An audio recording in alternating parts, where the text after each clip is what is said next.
PCS presents Penn State football.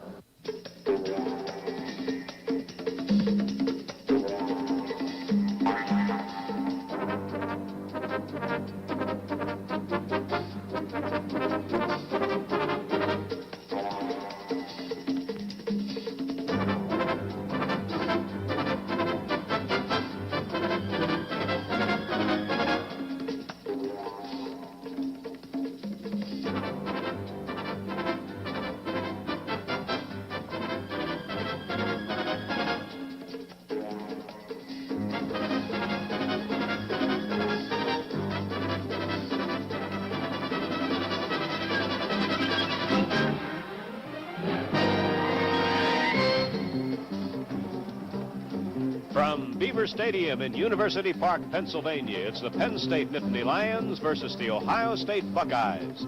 This game is brought to you by Dodge. For a good buy, see the good guys at your local Dodge dealer today. And by Genesee Beer. Our one brewery makes it best. And by your 40,000 Westinghouse neighbors in Pennsylvania who help make products that conserve energy by using it efficiently.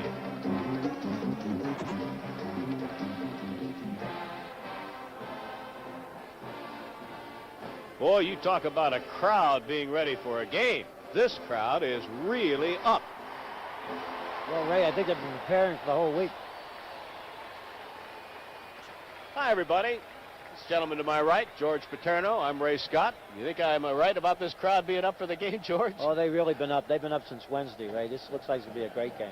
From the frying pan into the fire for Penn State. Maybe one of the best passing attacks in the country, that of Stanford's, and now certainly one of the best running attacks. Well, Ray, that young Penn State defense really has their work cut out. As you said last week, they had to do a real good job against a great Stanford passing game. Now, possibly they have to do a job against the best running game in football.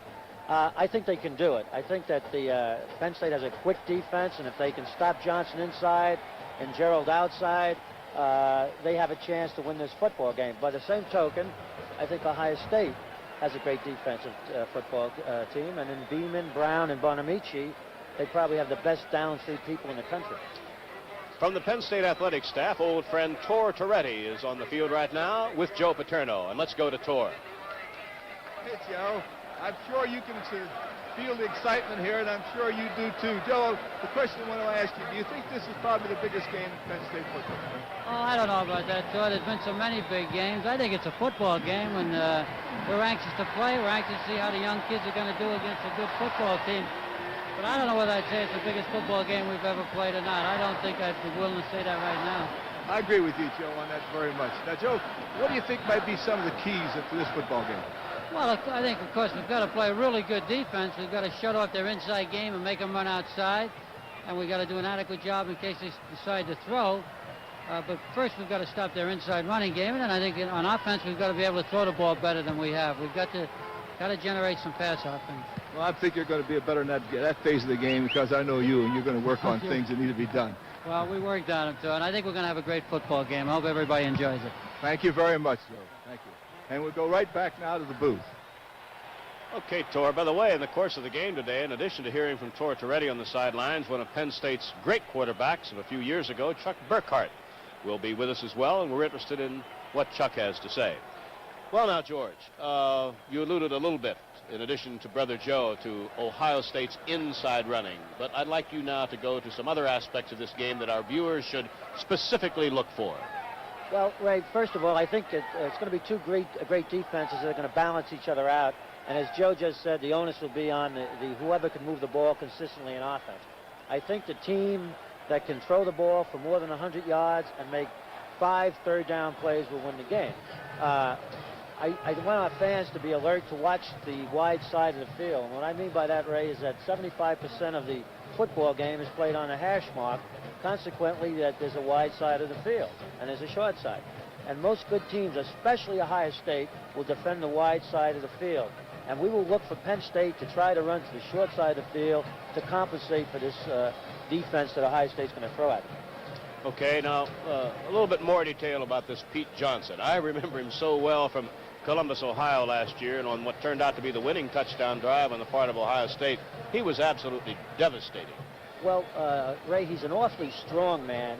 Probably might be drafted by the pros as a guard. He's that big. And if you let him accelerate, he's going to cause a lot of problems. I think that the defensive strategy of Penn State will to attack him, try to get to him before he gets to the line of scrimmage, and in some way neutralize him that way. But he's going to get his yardage. I think the key to the game will be to stop Gerald's option plays to the outside, off the fake to Johnson. All right, now let's go back down to the field for some last-minute comments from Tortoretti and Chuck Burkhart. Gentlemen? Well, we're down here on the floor of the field right now, and as you can see, it's a little slick, and the grass is a little discolored because of a tarpaulin that it was put on the field last night to protect it. I'm standing here with Sever Toretti, and Sever, you might have some comments about the weather conditions right now. I think, Chuck, unless it rains hard, this could be a factor in our favor. We're going to have a lot of kids play an awful lot of football out here today, and if the temperature stays down here this low, it's going to give them an opportunity to play a little bit harder. I'm glad it's not 90 degrees. Well, we hope this weather holds up for a while, but I flew in this morning from Cleveland, and rain is on its way. Let's hope it lasts like this till the game's over anyway. I say, too, because we're going to have to throw the ball to beat these people. Well, in the past we have, and I'm sure we will again. That's right, Chuck. We're going to do the job. I'm sure of that. Now, this is the first time the Buckeyes are up here. Right. And we're going to make sure they see a football team, and they're going to make sure that they do know a good Penn State team today. Wonderful, wonderful. Okay, we'll be right back after this.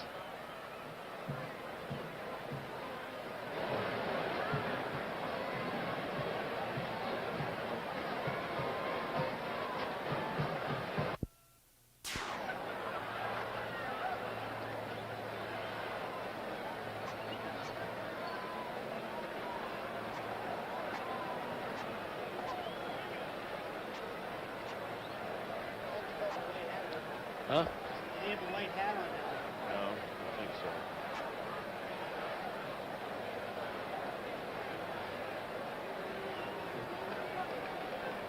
Huh?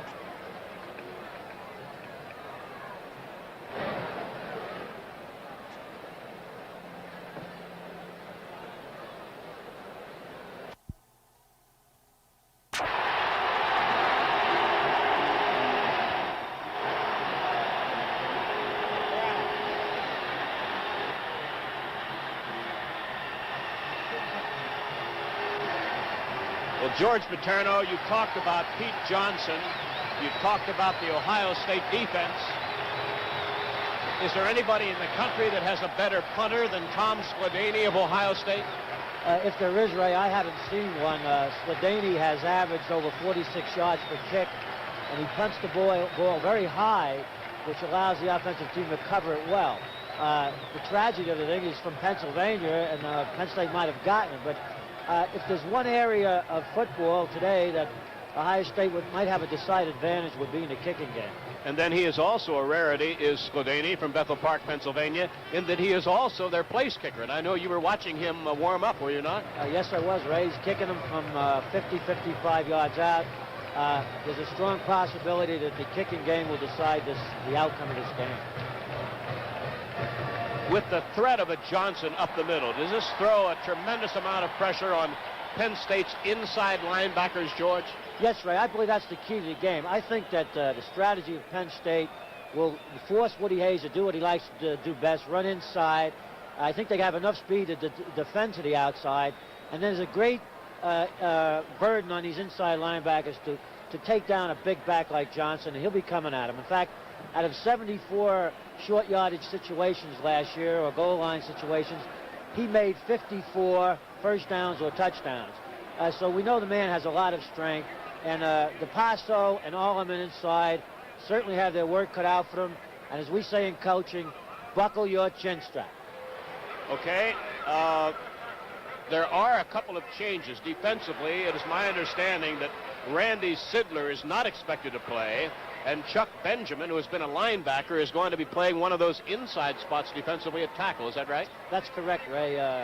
Randy got hurt last week. He's got a knee injury, and they don't want to take a chance with him. They're going to move Benjamin to that tackle spot, and of course he's very quick. And our viewers should look for the defense of Penn State to be moving around and to be on the attack and on the move at all times. when Ohio State has the football and running with the football. Chris Ward, their offensive left tackle, is listed around 270, I believe. Their tight end, number 99, Jimmy Moore, normally lines up alongside Ward, and I'd have to believe that we'll see Ohio State running behind those two offensive players. Would you agree? Without a doubt. That's Woody Hayes' type of football. They try to out-physical Penn State, and that's what I said before. Penn State's offense has to generate more offense than they did last week so the defense can get a rest. Okay, here now we're meeting. There's Chuck Benjamin. We made mention of the fact. Still listed as a linebacker, but he'll be a defensive tackle today. Bernard Robinson. There's an offense. They're going not just with the members of the one unit, as you will note. Both offense and defensive players are being listed. Now, I don't believe that Greg Kubis will start today. We believe that Tony Williott from Youngstown, Ohio, will start at that guard position. At any rate, it remains to be seen. One thing for sure, there will be a lot of players used today because everybody agrees this will be a physical football game today.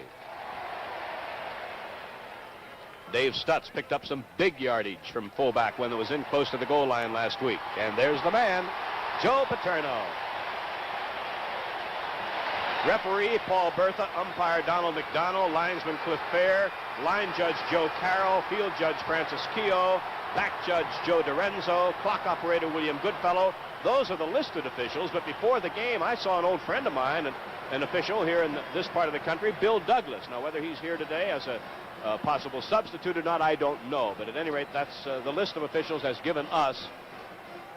And if we spot any changes, we'll let you know. One of the highlights today at Beaver Stadium will be the honoring of Dexter Berry at halftime today, the only surviving member of the 1912 undefeated Penn State football team. And he'll be honored today, and then later will be officially inducted into the Hall of Fame at the Foundation's annual awards dinner in New York on the 7th of December. Jimmy McDowell's here, the executive director of the Football Foundation. And let's go now to the field and the officials. Captain, how are you? Captain, Captain, Captain, Captain. As I call your name out, I want you to meet over here Captain Thompson, Captain Lukens, and Captain Skladany. Over here, Captain Reiner, Captain Benson, Captain Andrus, Captain Alleman, Captain Crosby, Captain Robinson, Captain Benjamin. Now, if you'll turn around and face my fellow officials, I will introduce them to you. Standing on the left is the field judge, Mr. Frank Keogh. Next in line is the line judge, Mr. Joe Carroll. Next in line, the back judge, Mr. Joe DiRenzo. Next in line, the headlines, Mr. Cliff Fair. And holding the football is the umpire, Mr. Mac McDonald. The electric clock operator on the side is Bill Goodfellow. I'm going to toss this coin, and I want you hollow outs in the air, and I'm going to catch it now. Head. You caught head? It is tail. You may kick receiver. If they're going to receive, you must kick. Will you stand the way you're going to kick, please? Kicking this way, defender. Will you stand that way, please? Will you stand this way, please? Come on, Joe. Through one, and we'll receive. Okay, gentlemen, let's have a good ball then.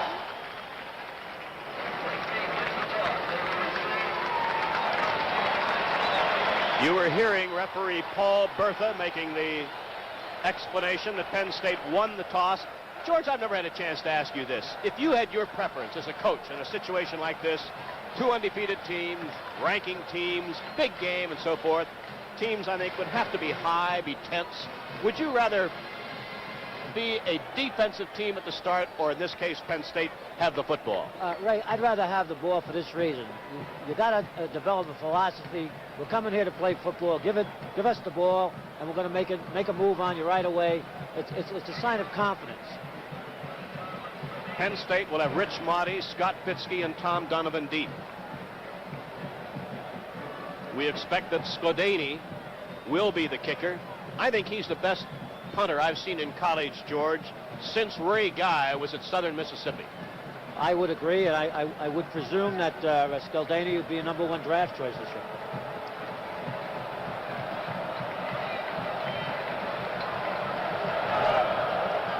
We're set to go. Ohio State, Penn State, packed house, Beaver Stadium. Glad you're with us with George Paterno, Chuck Burkhart, Tor Toretti. This is Ray Scott.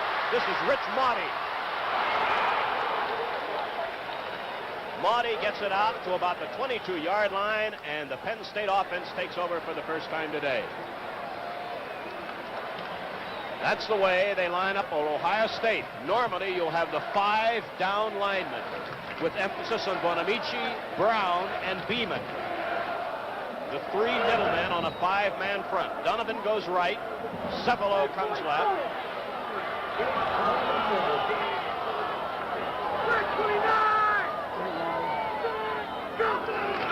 Suey. No gain. Met by Nick Bonamici, number 75. Penn State offensively is starting with Reener, 68, Williott, 61, Dorney over the ball, 51, Argenta, 69, right guard, Brad Benson, 71, the right tackle. Again, the outside men will be alternating, carrying in the plays. It is 2nd and 10. Suey at fullback, Geis at tailback. Out to the 30-yard line, tight end, Mickey Schuler. And George accepting for losing his footing. There was a sure first down. Absolutely, Ray. I think Penn State's going to have to do a lot of that, fake the inside fake, and try to hit those receivers over the middle like that. You just saw Andy Oncotts get a whispered bit of instructions from Joe Paterno, and Penn State has a 3rd and 2 at the Penn State 29. Lining up originally in an I with Suey in front of Geis. 2 tight ends, Cefalo in motion. This is Geis. First down.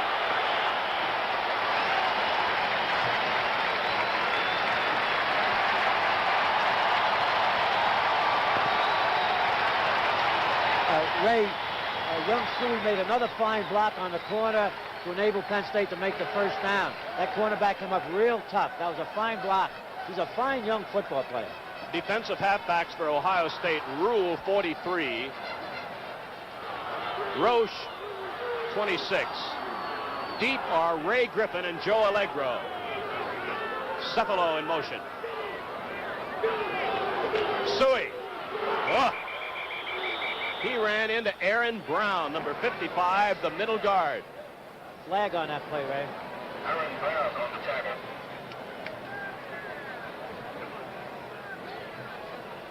Offside.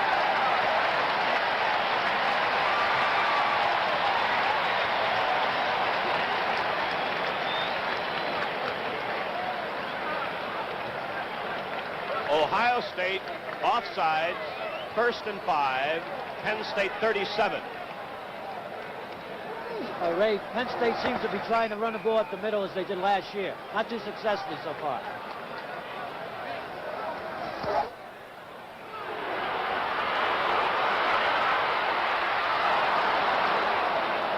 He had Cefalo crossing over.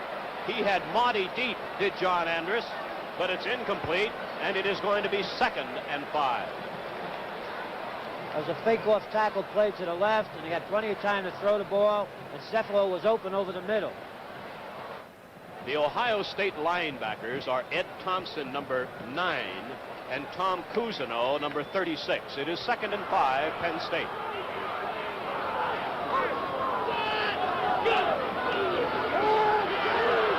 This is Max Suey, and a great play by Nick Bonamici.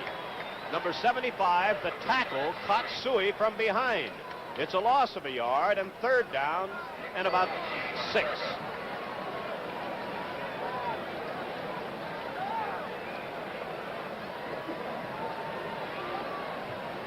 Game just underway, 12:42 left to play. First quarter. Monty comes left, 48. Cefalo right, 44.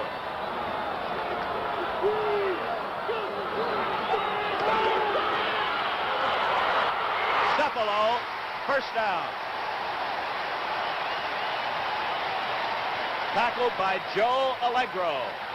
But Jimmy Cefalo from Pittston has another Penn State first down. Ray, this is just a roll to the right. Cefalo goes out, makes an out cut. He makes a nice move here to the inside, breaks it off, and Andrus puts the ball right on the mark. This is what we're talking about. The team that can throw for 100 yards or more and make those first downs should win this football game. Back line. This is Geis. A loss of 1 to the 45 as number 26, Tom Roach, the defensive halfback, made a fine effort. It's 2nd down, 11. Penn State has held the ball now for just over 3 minutes. Cipolo out to the right. Motti to the left. 2nd and 11.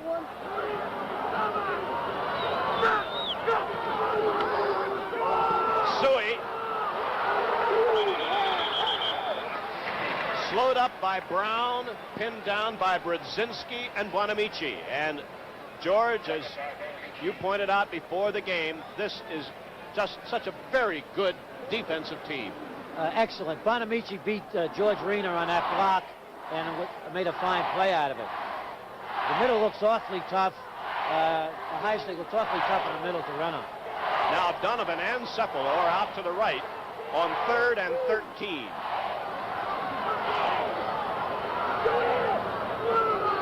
Double wing.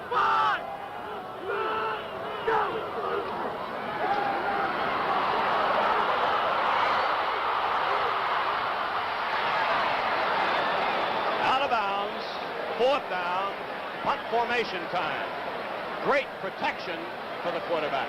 Ray, Ohio State only rushed 3 people then, had 5 zones underneath and 3 deep. Andrus could have taken off and run with that football, and I hope he looks for it next time. Okay. Joe Allegro and Ray Griffin are back for an expected punt from Scott Fitzke. Very high. Fair catch. Now, the Ohio State players collided with each other. Ray, I haven't seen that in a long time. Penn State was able to cover the ball, and they have Ohio State in good field position. There's a timeout on the field. The score, Penn State nothing, Ohio State nothing. We'll be back right after this. We move to further action with Penn State in control of the football. We move to further action with Ohio State in control of the football. We move to action later in the first quarter. We move to further action in the same drive.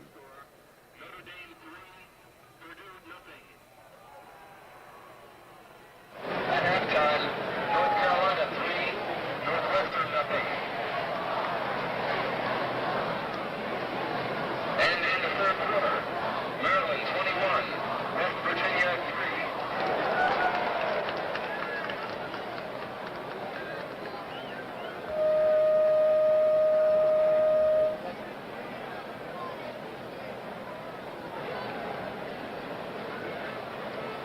Ohio State has the ball for the first time today. Penn State controlled the ball after the opening kickoff for 4.5 minutes.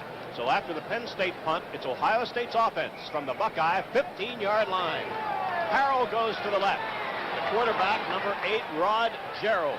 Running backs, Pete Johnson, 33, Jeff Logan, 34. Over the ball, Ron Ayers. Savoca and Lukens the guards, Ward and Petrini the tackles.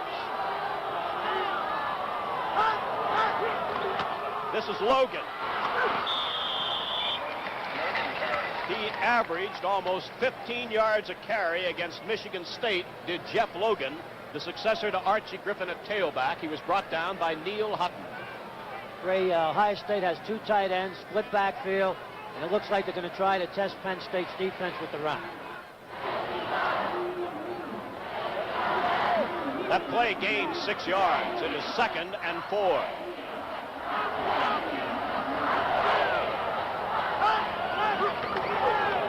Logan, first down. Kurt Allerman made the tackle. Now let's set the Penn State defense for you. Ron Crosby, 64. Chuck Benjamin, 70. Tony Petruccio, 99. Bill Banks, 85. The front 4. The linebackers are Hostetler, 38. Allerman, 53. DePasso, 95. And DeAnge, 97. Harrell is out wide to the left. First down, Ohio State at the Buckeye 29.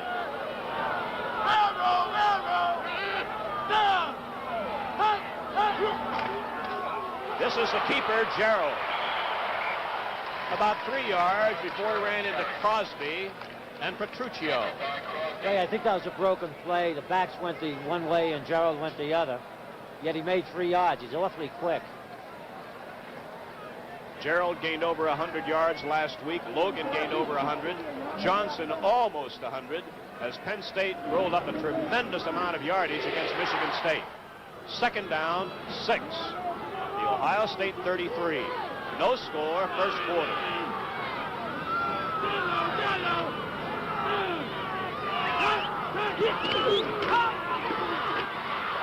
This is Logan, and he's close to a first down. I think he has a first down, just short of the Ohio State 40, as DePasso and Neil Hutton made the tackle.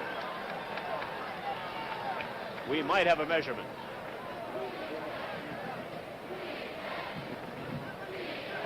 Looking it over is Kurt Allerman, the Canella, New Jersey linebacker. First down, Ohio State.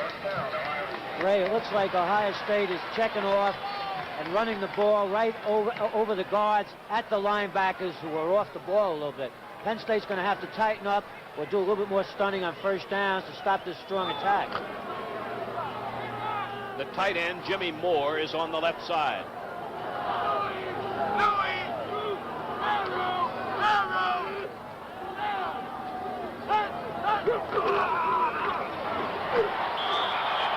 Logan got about 2 yards, hit by Allerman, DeAnge, and Hutton, and DePasso.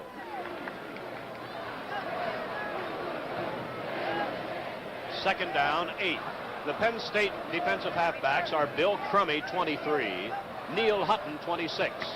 Gary Peter Kuski is the safety man, number 42. Second and 8, Ohio State. Buckeye 41.5. 7:45 left first quarter, no score.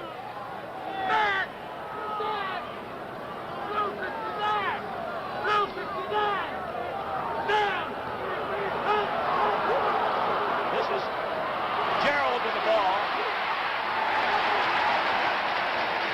Gary Peter Kuski and Ron Crosby made a beautiful play. Gerald got it out to the 45, but now Gerald has a 3rd and 5 as crusty Woody Hayes looks on. Ray, here comes that big third down play. Penn State jumped into a 53 defense that time and shut off the inside. Gerald took to the outside with an option play. Great play by Peter Kuski. Gerald has yet to put the ball in the air. He has Harrow out to the right.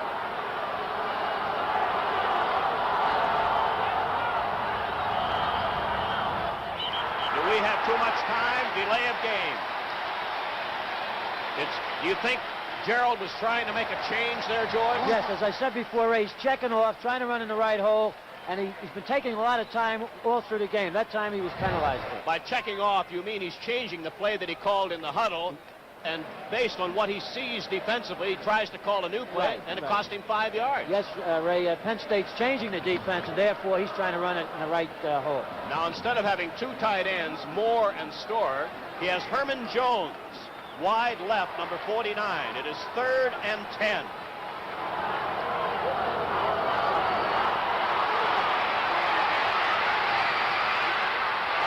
He does not get a first down. Ron Crosby and Joe DeAnge shut off Gerald short of a first down, and you're going to get your first chance to see Tom Skladany, and he is some kind of a punter. He comes into the game with 6:06 left to play in the first quarter, no score. Neil Hutton is back as a single return man. Clock running.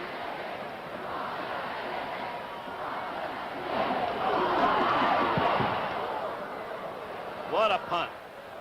Hutton at the 13. He gets it back to the 15. And there's a timeout on the field. With the score, Penn State nothing, Ohio State nothing. We'll be back right after this. Ray,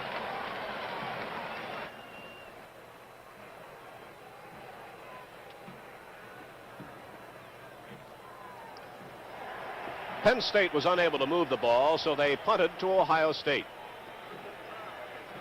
Ohio State was unable to move the ball, so they punted to Penn State. After both teams exchanged punts, we pick up the action. We move to further action.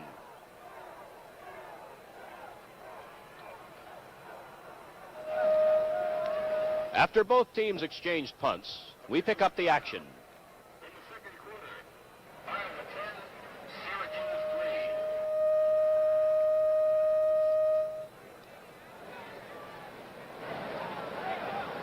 3. There was a personal foul against Ohio State on that punt return by Neil Hutton. It cost the Buckeyes 15 yards. As a result, Penn State has much better field position at the Penn State 30. Penn State went for the block on that kick, Ray. So it'll be Andrus at quarterback. And there is where the personal foul was called. Somebody came in late. Donovan and Cephalo to the left.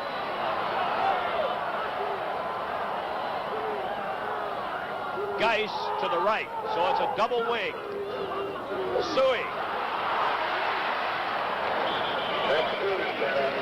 Suey gets about 3 yards before running into linebacker Tom Cousineau, number 36.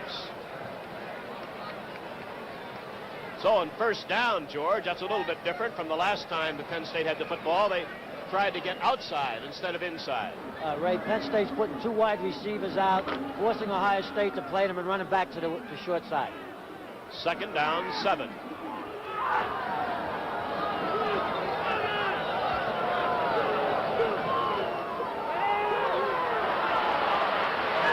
Pinsky. Rich Marty, I'm sorry.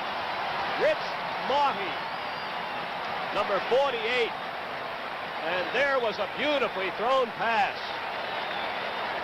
All right, watch Andrus latest in there. Morty makes a deep out cut between the undercover and the safety, makes a great catch. It's a first down at the Ohio State 48-yard line. Donovan to the right, Cephalo to the left. This is Geis.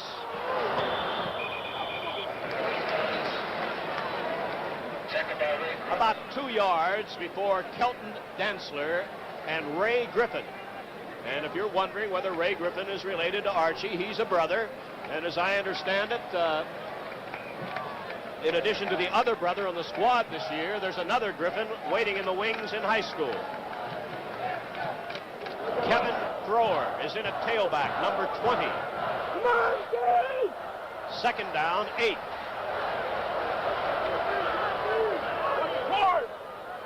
Come on, Dave!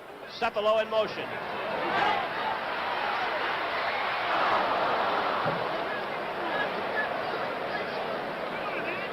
It'll be a third down and 8.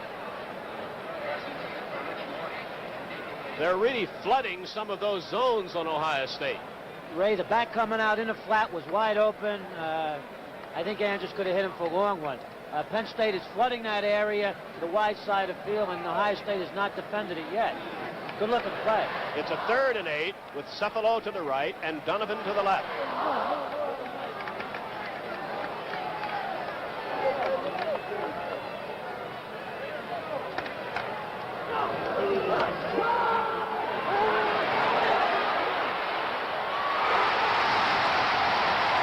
It is caught by the tight end, Mickey Schuler. It was tipped by an on-rushing defensive lineman.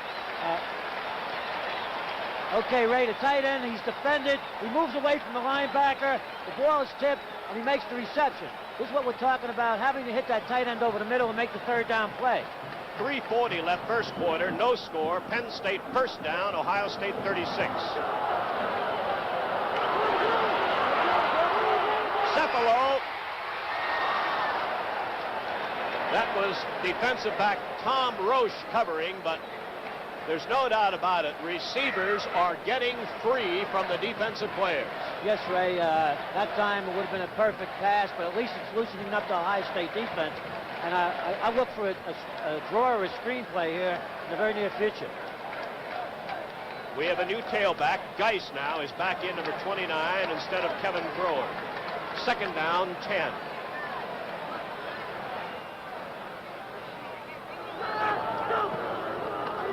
Geis. And Kelton Dantzler, number 32, was waiting, along with Tom Cousineau, number 36. And it's going to be third down and about 11 at the Ohio State 37.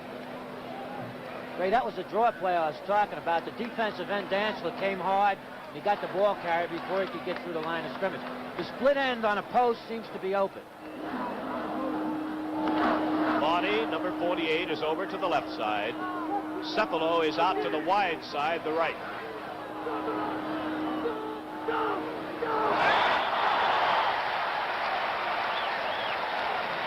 Sure, you saw the markers flying and contact was made. Now, let's see if it was caused by the offense. Illegal procedure. Ohio State will be penalized 5 yards. It will be third down and 7. Penn State changed their count that time, Ray, hoping to draw Ohio State into that area. Wait! Illegal procedure! Wait! Third and 7, Penn State at the Ohio State 32. No score, first quarter, 2:50 left. Here's Geis. Cepolo. He is within a yard of a first down, Cepolo, before Eddie Beeman ran him out of bounds.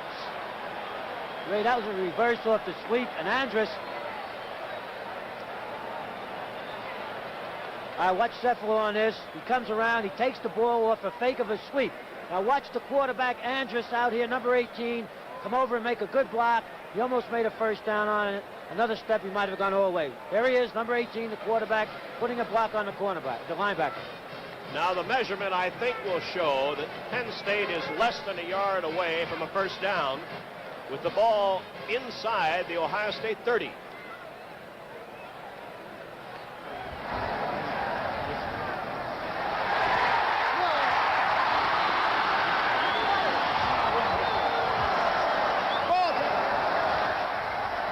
Now it's decision time for Penn State. There'll be a double tight end. Oncotz will join Schuler. It is fourth and less than 1 at the Ohio State 26-yard line.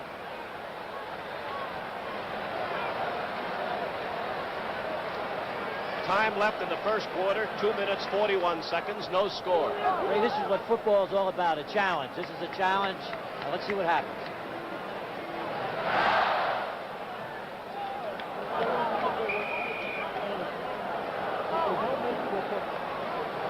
This is the first real scoring threat of the game. I formation, Suey in front of Geis. Geis. Now, his forward progress here is, of course, the only thing that counts. The ball was up in the air when he was stopped. So it's up to the officials to mark the forward progress. Many of the fans thought that he should have been credited with more progress, but we'll see. Ray, I don't think he has it, but it's a question of inches. Ball short. But that placement was 100% correct. That was the voice of one of the officials saying the placement of the ball was correct.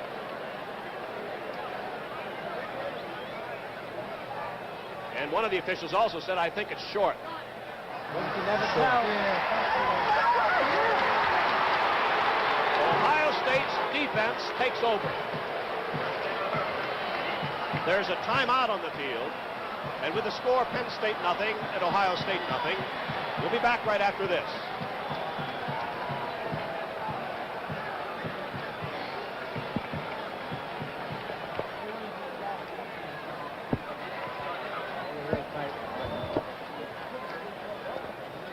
Over quick.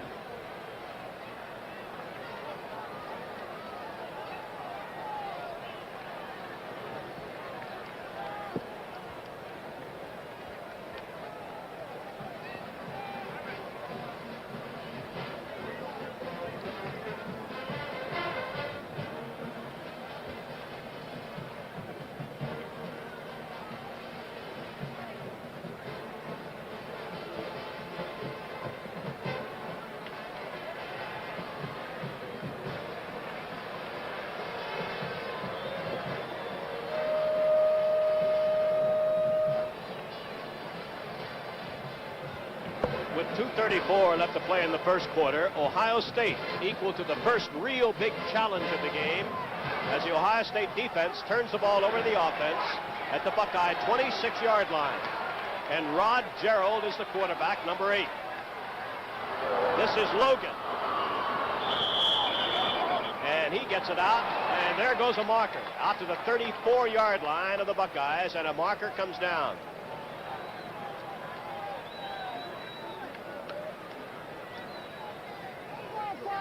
Personal foul, blue. I think they called a late hit on Penn State on that. That was pretty close. That was just a dive play from the Veer series with the split backfield. So now it's Ohio State in great field position at the 50-yard line. Buckeyes have Jeff Logan, 34, Pete Johnson, 33, the running backs, and Johnson has yet to carry the football. They're using him as a decoy right now. Herman Jones to the left, wide receiver, number 49.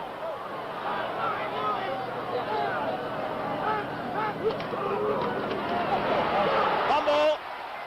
Gerald has it.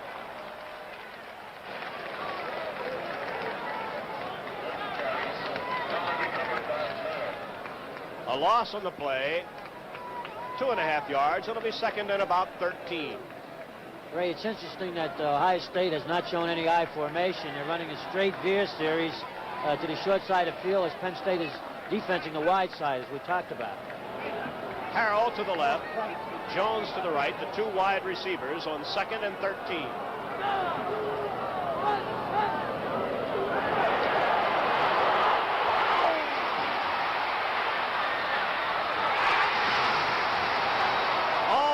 Picked off by Peter Kuski.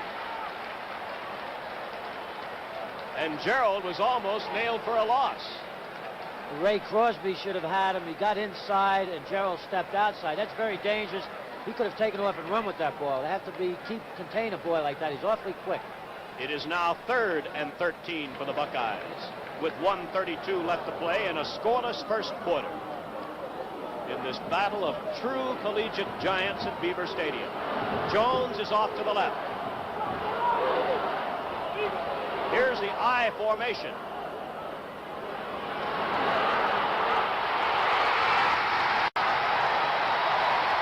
Bill Banks pinning Gerald down at the Buckeye 36-yard line. Ray, they were in an I formation with a slot. They faked the reverse. In play action, they were thrown for a big loss. So it's punt formation time for Tom Skladany. Donovan and Monty are back deep. Penn State has controlled the football in the first quarter, but it is still scoreless.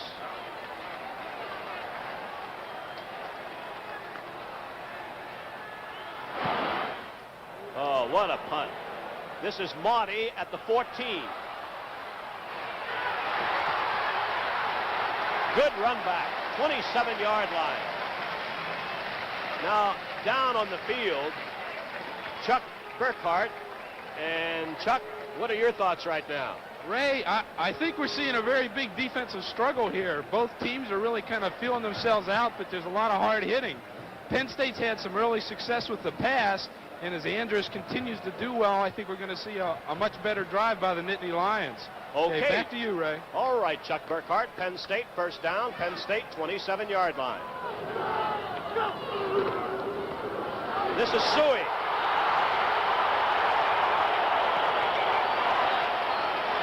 Seven yards for Suey on first down, brought down by Tom Cousineau, the left linebacker.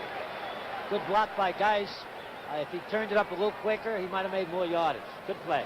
Gain of 3, second and 7 at the Penn State 34. We might have time for one more play here in the first quarter.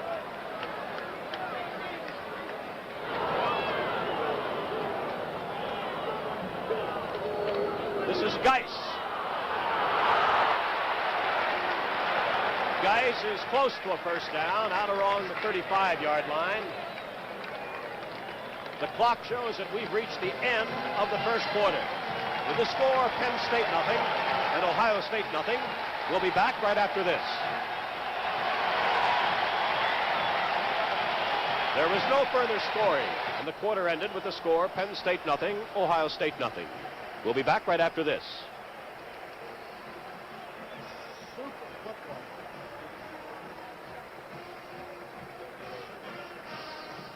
There was no further scoring, and the quarter ended with the score Penn State nothing, Ohio State nothing.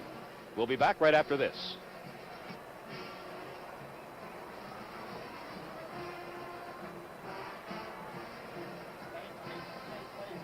Banks forced the fumble, too. Banks forced the fumble that Gerald recovered, too. He made 2 great plays. There's another big play here.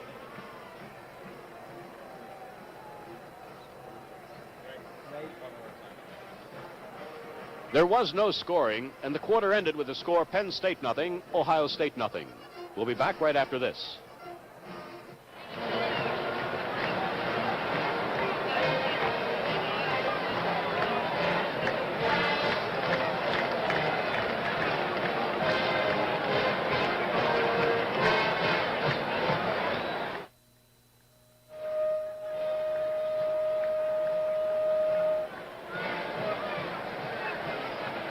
Penn State is faced with a 3rd and less than 1 at the Penn State 36-yard line as we get ready to start the second quarter.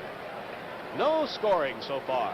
Penn State close one time, but Ohio State stopped Penn State on 4th down, stopped the Nittany Lions inches shy of a first down.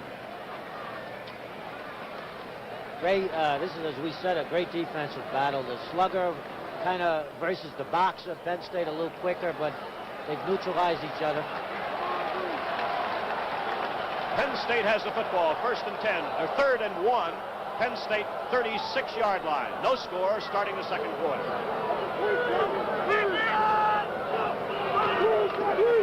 Geis. Ray Griffin came up out of the secondary, number 44, and made a fine play. It's very close again. There they are, Peter Kuski, Crummy, and Hutton. I guess we're going to have another measurement, George.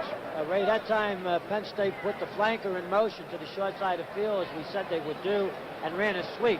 I think they got enough for the first down in this play. Be close again, though.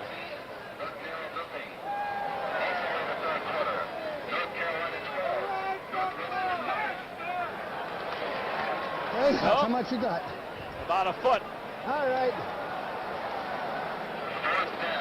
So it is punt formation time, as Ohio State defensively has now come up with 2 clutch plays. Great defense, and when you get 2 good teams like this, it's defense and kicking that usually decides the outcome. So Fitzke in the punt, Griffin and Allegro back to receive the punt. Allegro 22, Griffin 44.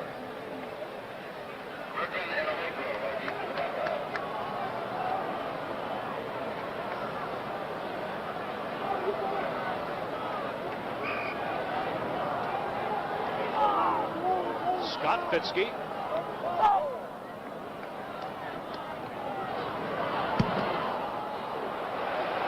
This is Griffin.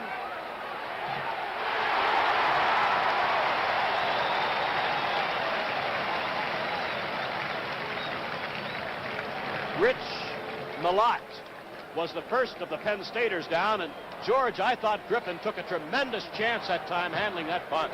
So do I, Ray. I think that Coach Hayes probably got a few more gray hairs on that one, but it's a great defensive game.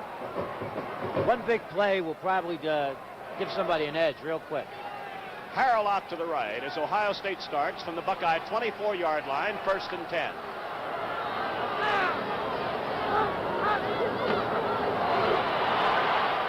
This is Logan. He gets a couple of yards before Peter Kuski and Crosby make the tackle. From the 24 to the 26.5, gain of 3, 2nd down 7. And I'm still amazed that Ohio State's strategy has dictated that Pete Johnson, one of the truly great runners in collegiate football, has yet to run the football. Yes, that is surprising. That last play is what we call a down-the-line option. I'm sure you're going to see him go to Johnson real quick. Number 33 is Pete Johnson. Number 34 is Jeff Logan.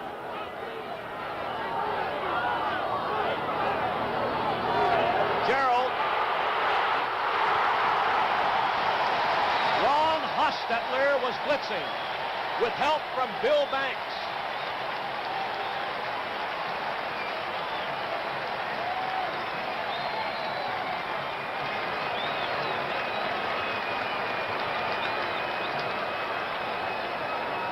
The loss on the play of about 17 yards, all the way back to the Ohio State 14-yard line.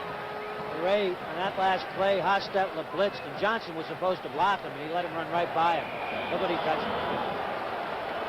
And the Buckeyes here, rather than risk a delay of game penalty, are going to take a timeout. So there's a timeout on the field, and with the score, Penn State nothing and Ohio State nothing. We'll be back right after this.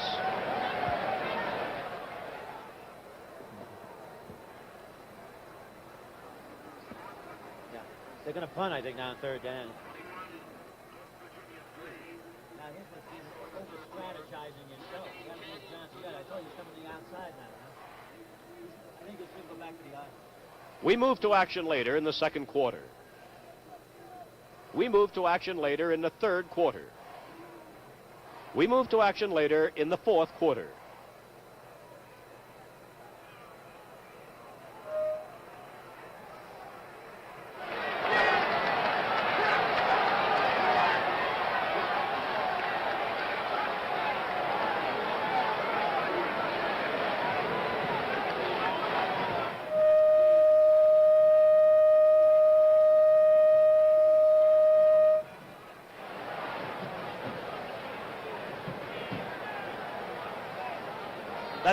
That's trainer Chuck Medler talking with Steve Geis, the Penn State tailback. Ohio State, being ultra-conservative, has Skladany in the game in punt formation on third down. It is 3rd and 20. Fine punt.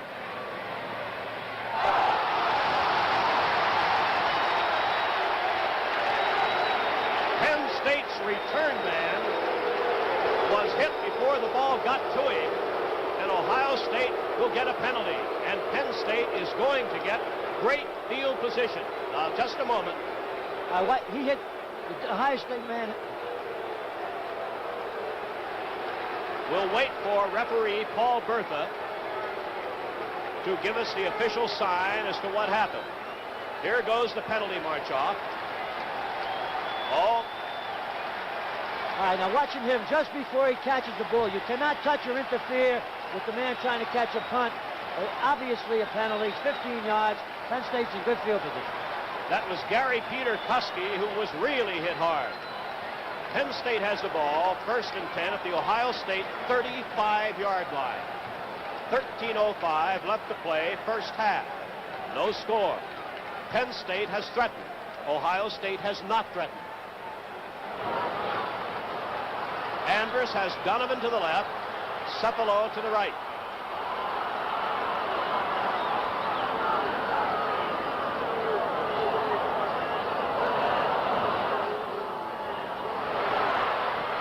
This is the big end, Schuler. Mickey Schuler.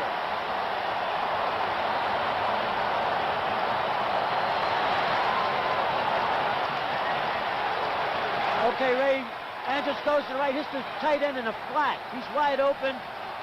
Big play, big play. All the way down to the 17-yard line. 18-yard gain, 1st and 10.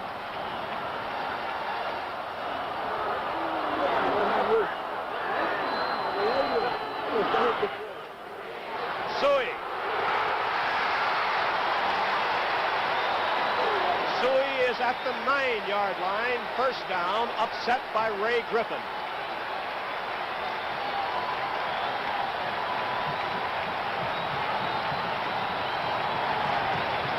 It is 2nd down and 3. Ray, number 61, Williott made a great block on that play. That's Tony Williott, the guard from Youngstown, Ohio. Matt Suey carried that ball for 7 yards.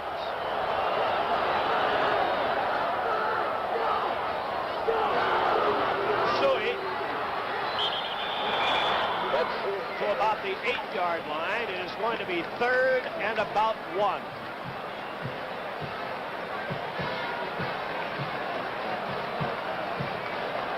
defensive change, Ohio State. They're sending in Byron Cato. They've taken out the safety man, so they're going to be bolstered up front. 1.5 yards away from a first down. Cephalo in motion. Sui. First down.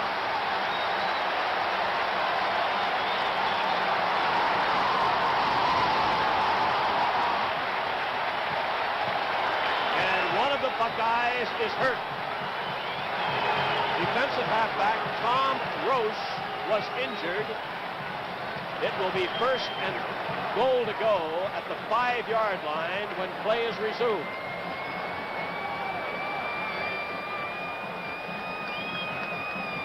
George, right now there's a timeout on the field, and with the score Penn State nothing and Ohio State nothing, we'll be back right after this.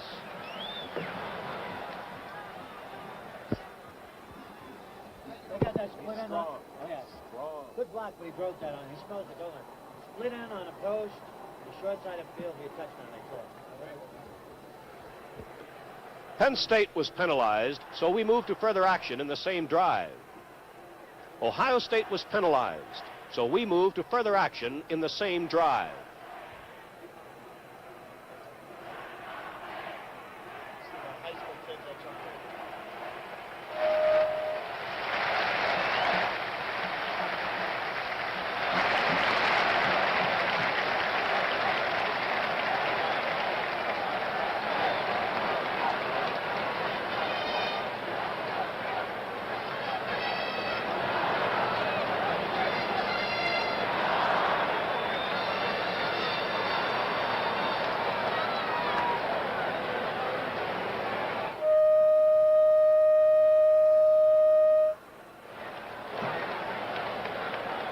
Penn State has a first and goal after Matt Suey's run for the first down at the Ohio State 5-yard line. 11 minutes, 12 seconds remaining first half. There is no score.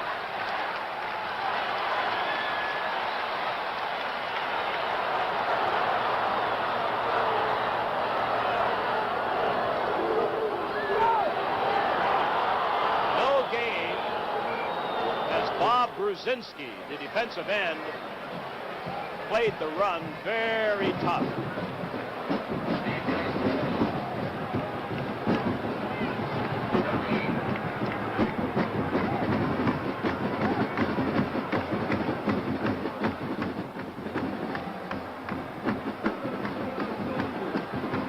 That play lost a yard. It is second and goal at the 6. Intercepted by Griffin. Marker goes down. Ray Griffin intercepting, brought it out of the end zone to the 3. A marker went down. Personal foul against Penn State. So instead of Ohio State being at the 3, the Buckeyes will be at the 18. So another big defensive play by Ohio State. Yes, Andrews was a little slow getting the ball to the tight end, and Griffin come over and made a fine interception. So the first real scoring threat of the game is stopped by the Buckeyes. And remember, we have yet to see Pete Johnson carry the football.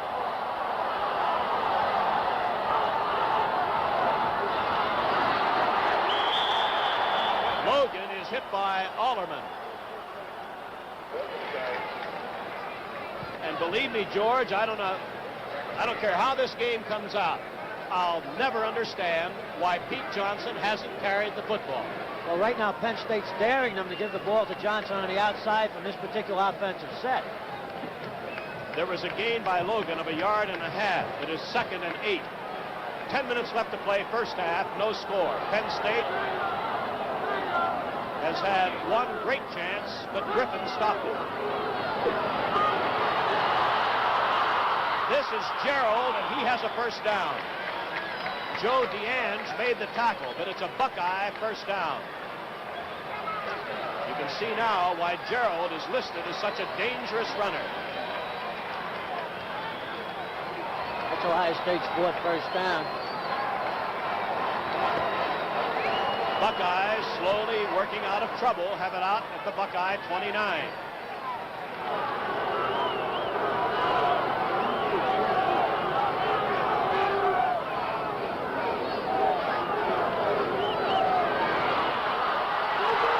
This is Logan. Peter Kuski trying to get him. Logan at the Penn State 21-yard line.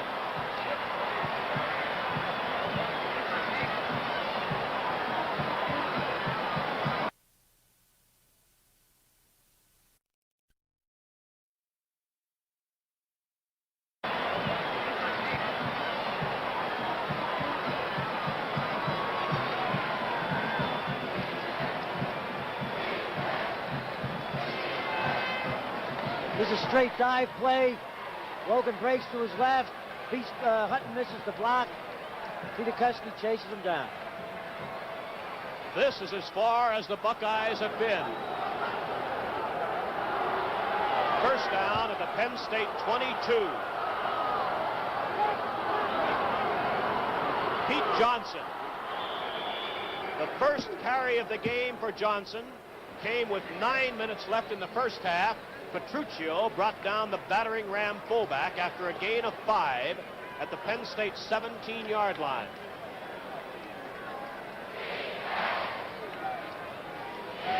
No score, but Ohio State with a big threat.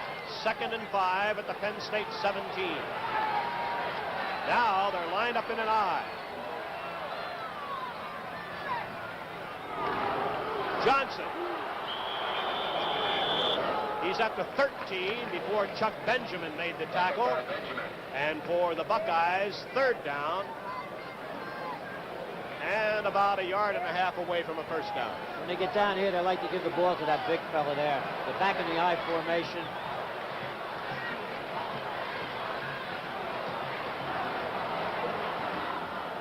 They have 2 tight ends in, Storer and Moore. This is the full house backfield. Johnson, and he has a first down at the 10. So Pete Johnson carries it 3 times in a row, and he picks up a first down at the 10-yard line. That was strictly brute force, strictly power. So a big test for the Penn State defense.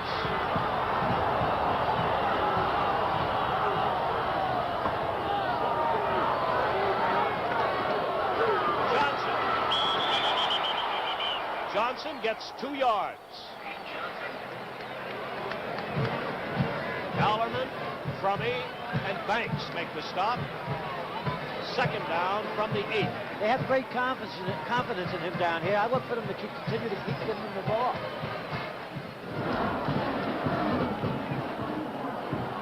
Again, it's the full house backfield. Logan, Johnson, and Harrell.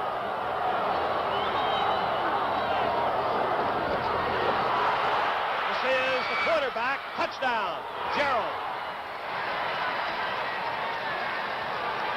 So with 6:52 left to play in the first half, the Buckeyes score with Gerald getting the 6 points, but the great run by Logan after breaking a couple of tackles set it up. Skladany will try for the extra point. And is that Jeff Logan, the holder? No, this is Skladany.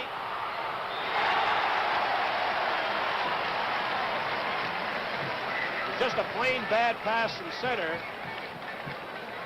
So the extra point attempt is not successful with that much time left to play in the first half. So as long as Logan's in there, George, the Buckeyes are going to be a very dangerous team offensively.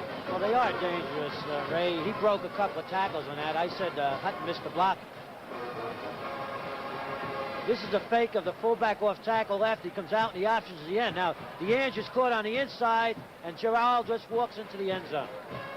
The halfback had the pitch, man. That's not good defense. So now Penn State has just under 7 minutes left in the first half to try and erase a 6-0 lead. And from our ground level camera, here is Gerald. Watch Gerald come in, step inside the halfback. As I said before, the defensive end was caught inside. Skladany to kick. Fitzke, Donovan, and Motti to receive.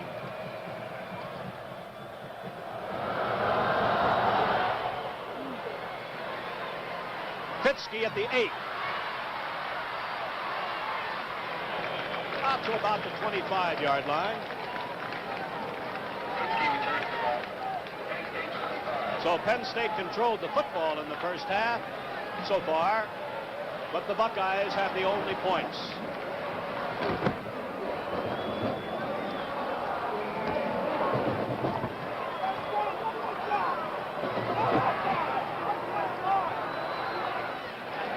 Suey and Geis, the running backs.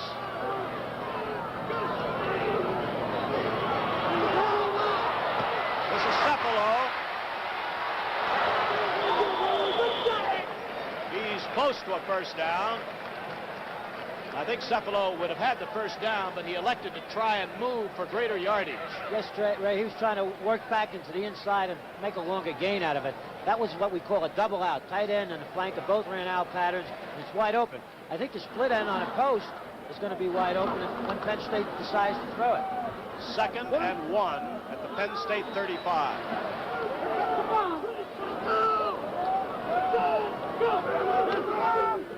This is Geis.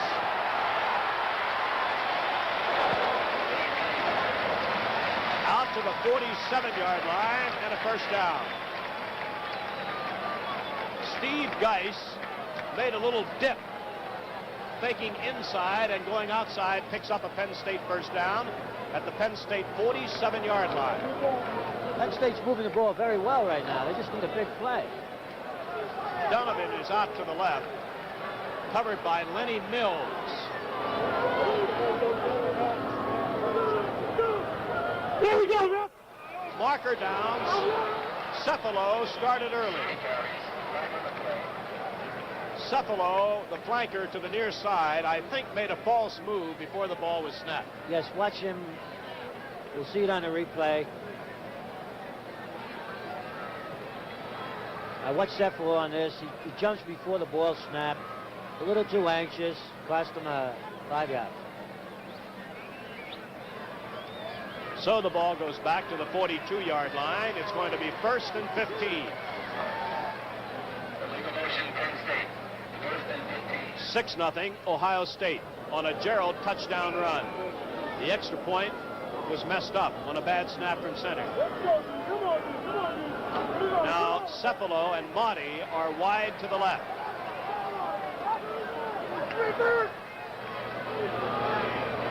Double wing.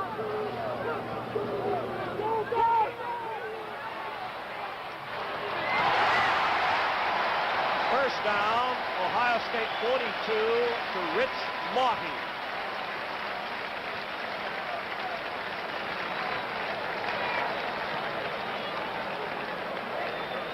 All right, watch Motti run it deep out here. He's a wide receiver. Good position. The ball delivered right on target. Nice play. Penn State can do more of this. It's another Penn State first down at the Buckeye 42.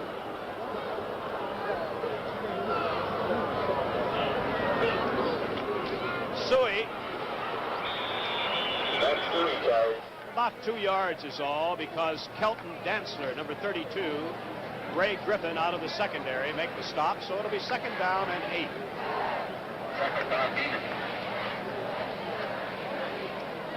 Right now, George, it appears that Penn State is just running the ball enough to let Ohio State know that they have a running attack. That's right, Ray. We still have to hit a big play here. This Ohio State team is awfully tough. This is Motti. First down, 23-yard line.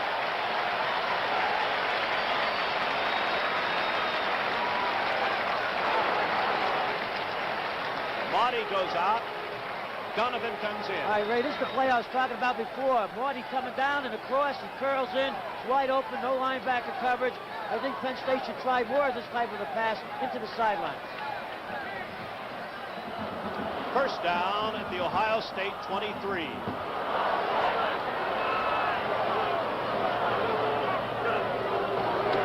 This is Geis. Fine play by Ray Griffin, number 44, who had intercepted the pass in the end zone a while ago. He comes up, makes the tackle. No gain. Second down 10. Time now becomes ever more important. Just 4 minutes left to play in the first half. 6-0 Ohio State.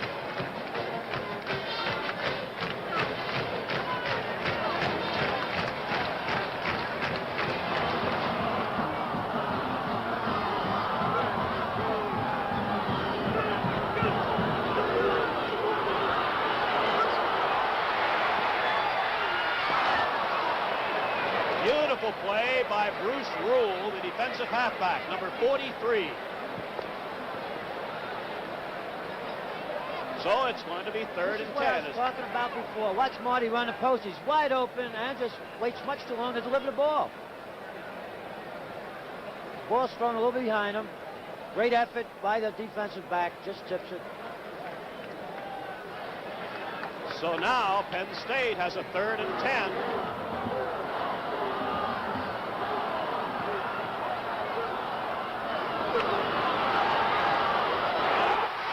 First down. Tom Donovan is at the 5.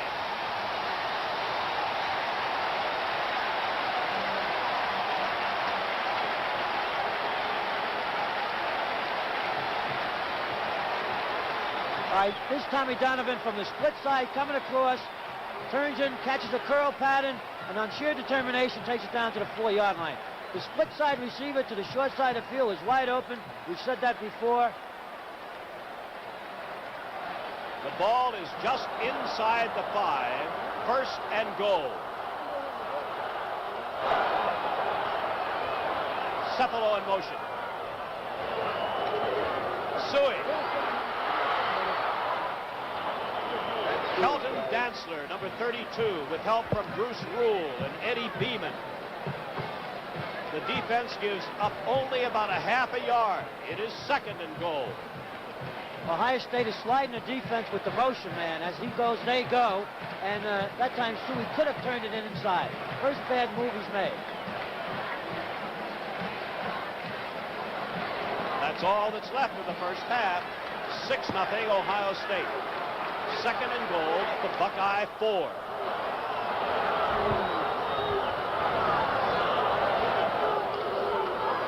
Fumble by Geis. Ohio State has it.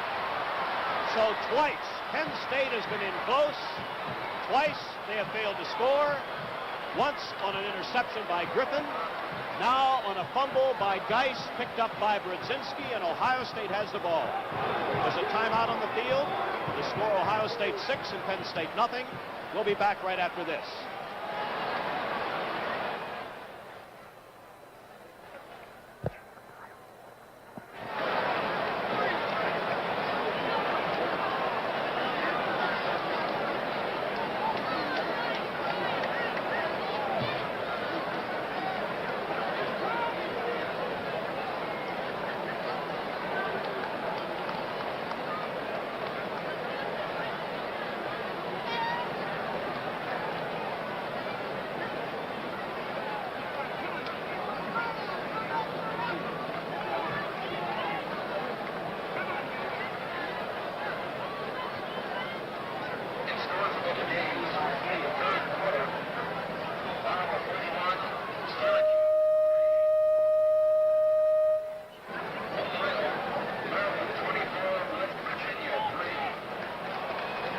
All right, Ray, here's the pitch to Geis.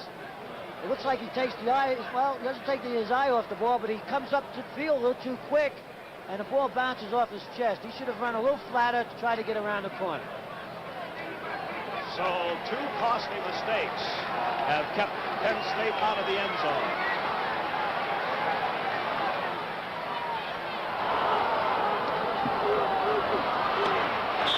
Gerald runs into Hostetler. Hostetler held his ground and makes the stop on the Ohio State quarterback.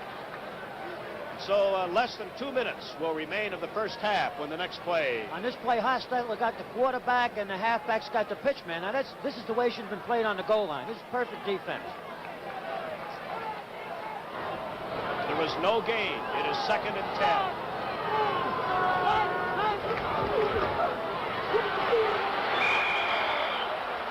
Gerald keeps for about 2 yards. It'll be 3rd and 8. Tony Petruccio made the tackle. Only 1:40 left in the first half.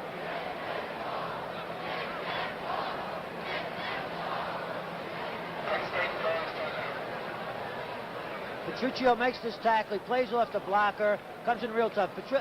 Penn State's line right now is getting off the ball a little bit better than Ohio State. A timeout was called here by Penn State because obviously the Nittany Lions would like to have as much time as possible to try and score, assuming they can hold Ohio State here on 3rd down and 8 at the Buckeye 21-yard line. The statistics of this first half will, I am sure, show that Penn State has a tremendous edge. But Ohio State had 1 chance to score and scored. Penn State has had 2 great chances to score and have failed on both occasions.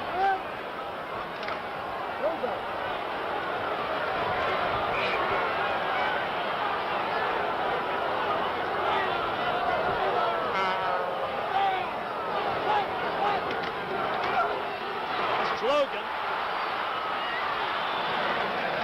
First down, Ohio State he broke about 2 or 3 tackles. And it's a big first down at the Buckeye 30-yard line. And this Jeff Logan is some kind of a runner. He's a much better runner than anybody expected. And right now he's their key ball carrier. He's very strong. First down at the Buckeye 30. 1:20 left to play in the half and the clock running.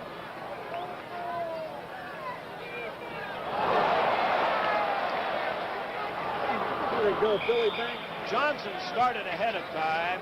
The fullback, Pete Johnson, he was in motion. So with 1:08 left to play in the half, the Buckeyes will lose 5 yards, assuming that Penn State accepts the penalty. Kurt Allerman is making that decision.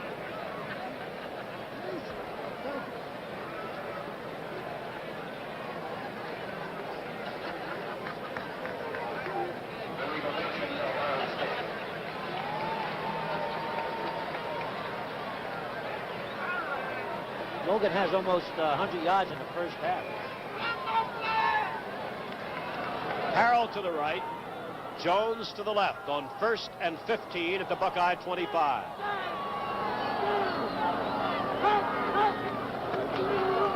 This is Logan. Look at those moves.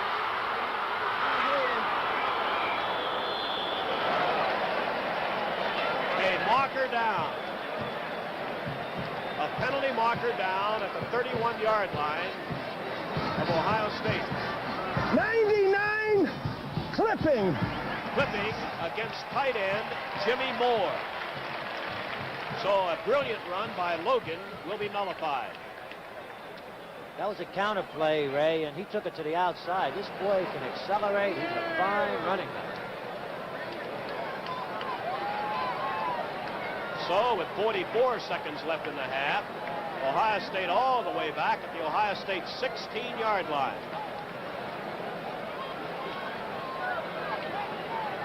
First and 25. And I'll be surprised if Ohio State does anything except just try and run out the clock.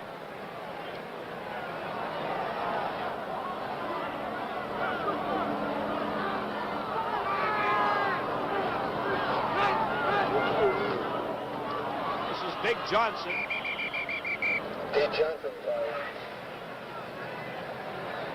That might have been the final play of the first half. Halftime today, Dexter Berry, the only surviving member of Penn State's 1912 undefeated football team, will be honored. He'll receive a plaque from Jimmy McDowell, Executive Director of the National Football Foundation and Hall of Fame, and he'll be officially inducted at the Foundation's annual awards dinner in New York on the 7th of December. So there's the end of the first half. With the score, Ohio State 6 and Penn State nothing. We'll be back right after this.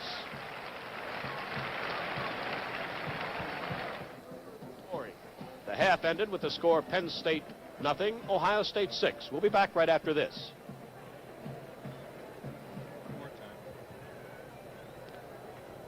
There was no further scoring, and the half ended with the score Ohio State 6, Penn State nothing.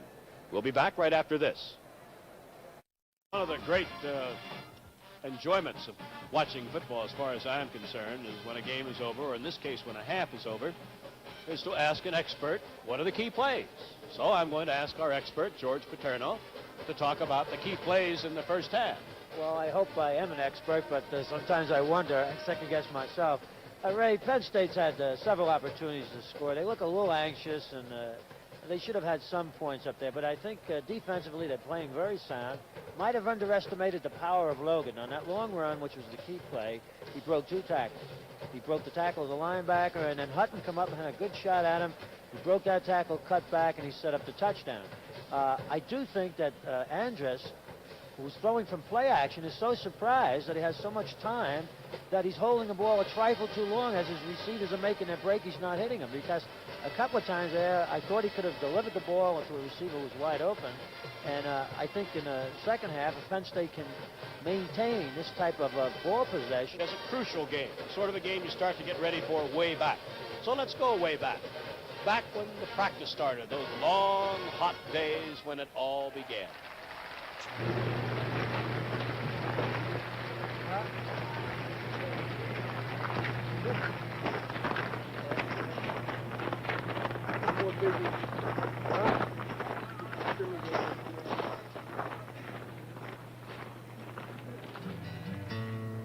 From the beginning.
There is Dexter Berry in the middle. On his right, your left, Jimmy McDowell, Executive Director, National Football Foundation and Hall of Fame, and Ed Checkeye, Director of Athletics in that very attractive sports jacket. Dexter Berry, the only surviving member of the 1912 undefeated Penn State football team, defeated Ohio State that year, among others. And the 7th of December in New York, he will be officially inducted into the Hall of Fame. And how wonderful it is this great man. He went on from his outstanding career in athletics at Penn State to be a very successful businessman, active in community affairs in the Pittsburgh area, an outstanding official for many years. And we're so delighted that he could be honored here today. Now, one of the winningest quarterbacks in all of Penn State football history on the field today. Don't mean to embarrass you, Chuck Burkhart, but what feel do you get down there? What are your thoughts on the first half and on the second half coming up? Chuck? Well, Ray, thanks for the comments, but right now I feel that we've seen a very excellent first half. Penn State has moved the ball very well twice, but it's the old adage that breaks have continued to play a very important role in this game. We saw a pass interception by Ray Griffin, a very good run by Logan, and again a fumble then when Penn State got back down into scoring territory. And I just really have to feel that we saw an excellent defensive struggle today so far, where Penn State has actually moved the ball much better than Ohio State. But again, the big play has played the important role in this first half. I think one thing you can tell by the way everything's blowing around down here, that the weather may become a big factor in the second half. I can't even see Mount Nittany anymore, and generally that's a bad feeling. Penn State has had to rely on the pass today, and I think they're going to have to again in the second half. With the wind the way it is, it's going to be much more difficult. We have about 2 minutes yet before the beginning of the second half. Beginning of the second half. So stand by for third quarter action after this message. The Vermilion Auto Dealers are pleased to help bring you all the thrills and spills of exciting Ohio State football. The Vermilion Auto Dealers are comprised of Kyle Buick and Pontiac, Scott and Ford Mercury, Sharpnack Chevrolet Oldsmobile, and Popovich AMC Jeep, and they all invite you to drive the Vermilion Auto Mile and visit their locations on Liberty Avenue. All of these dealers are conveniently located off the new Route 2 from the Baumhart to Route 60 exits. The Vermilion Auto Dealers offer more personalized service, more selection in a smaller area. You'll find most makes on the Vermilion Auto Mile. There are excellent service facilities, and there's no gimmick selling with these dealers. Just good values at good prices. You'll enjoy doing business on the Vermilion Auto Mile with Kyle Buick and Pontiac, Scott and Ford Mercury, Sharpnack Chevrolet Oldsmobile, and Popovich AMC Jeep. All on Liberty Avenue, all open till 9 Monday and Thursdays, other days till 6, and all day Saturday. The Ohio State Buckeyes are brought to you on WEOL by the Vermilion Auto Dealers, by Julian W. Perkins Incorporated, Nielsen Jewelers and Rolex, and by Elyria City Furniture and Serta. It's Ohio State 6 and Penn State. Some of the scores of other games this afternoon.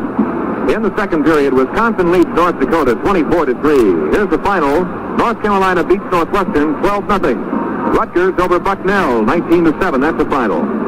In the second period, Oklahoma is leading California 21-7. In the third period, Notre Dame 10, Purdue nothing. Here's the final. Maryland over West Virginia 24-3. And a final, Michigan 51, Stanford nothing. In the third period, Iowa leads Syracuse 31-3. In the first quarter action just starting now, Air Force and Iowa State, there is no score. We're just about ready to begin our second half activities. The captains are again meeting each other at the 50-yard line. The Buckeyes are loosening up to our near side, to the far side, the Penn State Nittany Lions. And ready to bring you more. Second half play-by-play, the voice of the Buckeyes, here's Ken Coleman. Thank you, Bob Connors. And now as the captains have met with the officials at the center of the field, they go back to their respective sidelines. The referee today is Paul Bertha. The umpire is Donald McDonald. The linesman is Clifford Thayer. The line judge is Joseph Carroll. The field judge, Francis Keogh. The back judge, Joseph Dorenzo. And the clock operator is William Goodfellow. The Buckeyes of Ohio State against the Nittany Lions of Penn State. It is overcast. It is almost starting in the mountains, the Nittany Mountains alongside us here, to get foggy. As Penn State's Matt Barr, and he is the brother of Chris Barr, will be kicking off for Penn State from left to right as you look at your radio. So the Buckeyes will be receiving the kickoff. Down to our right, 6-0. They are out in front after a very exciting first half.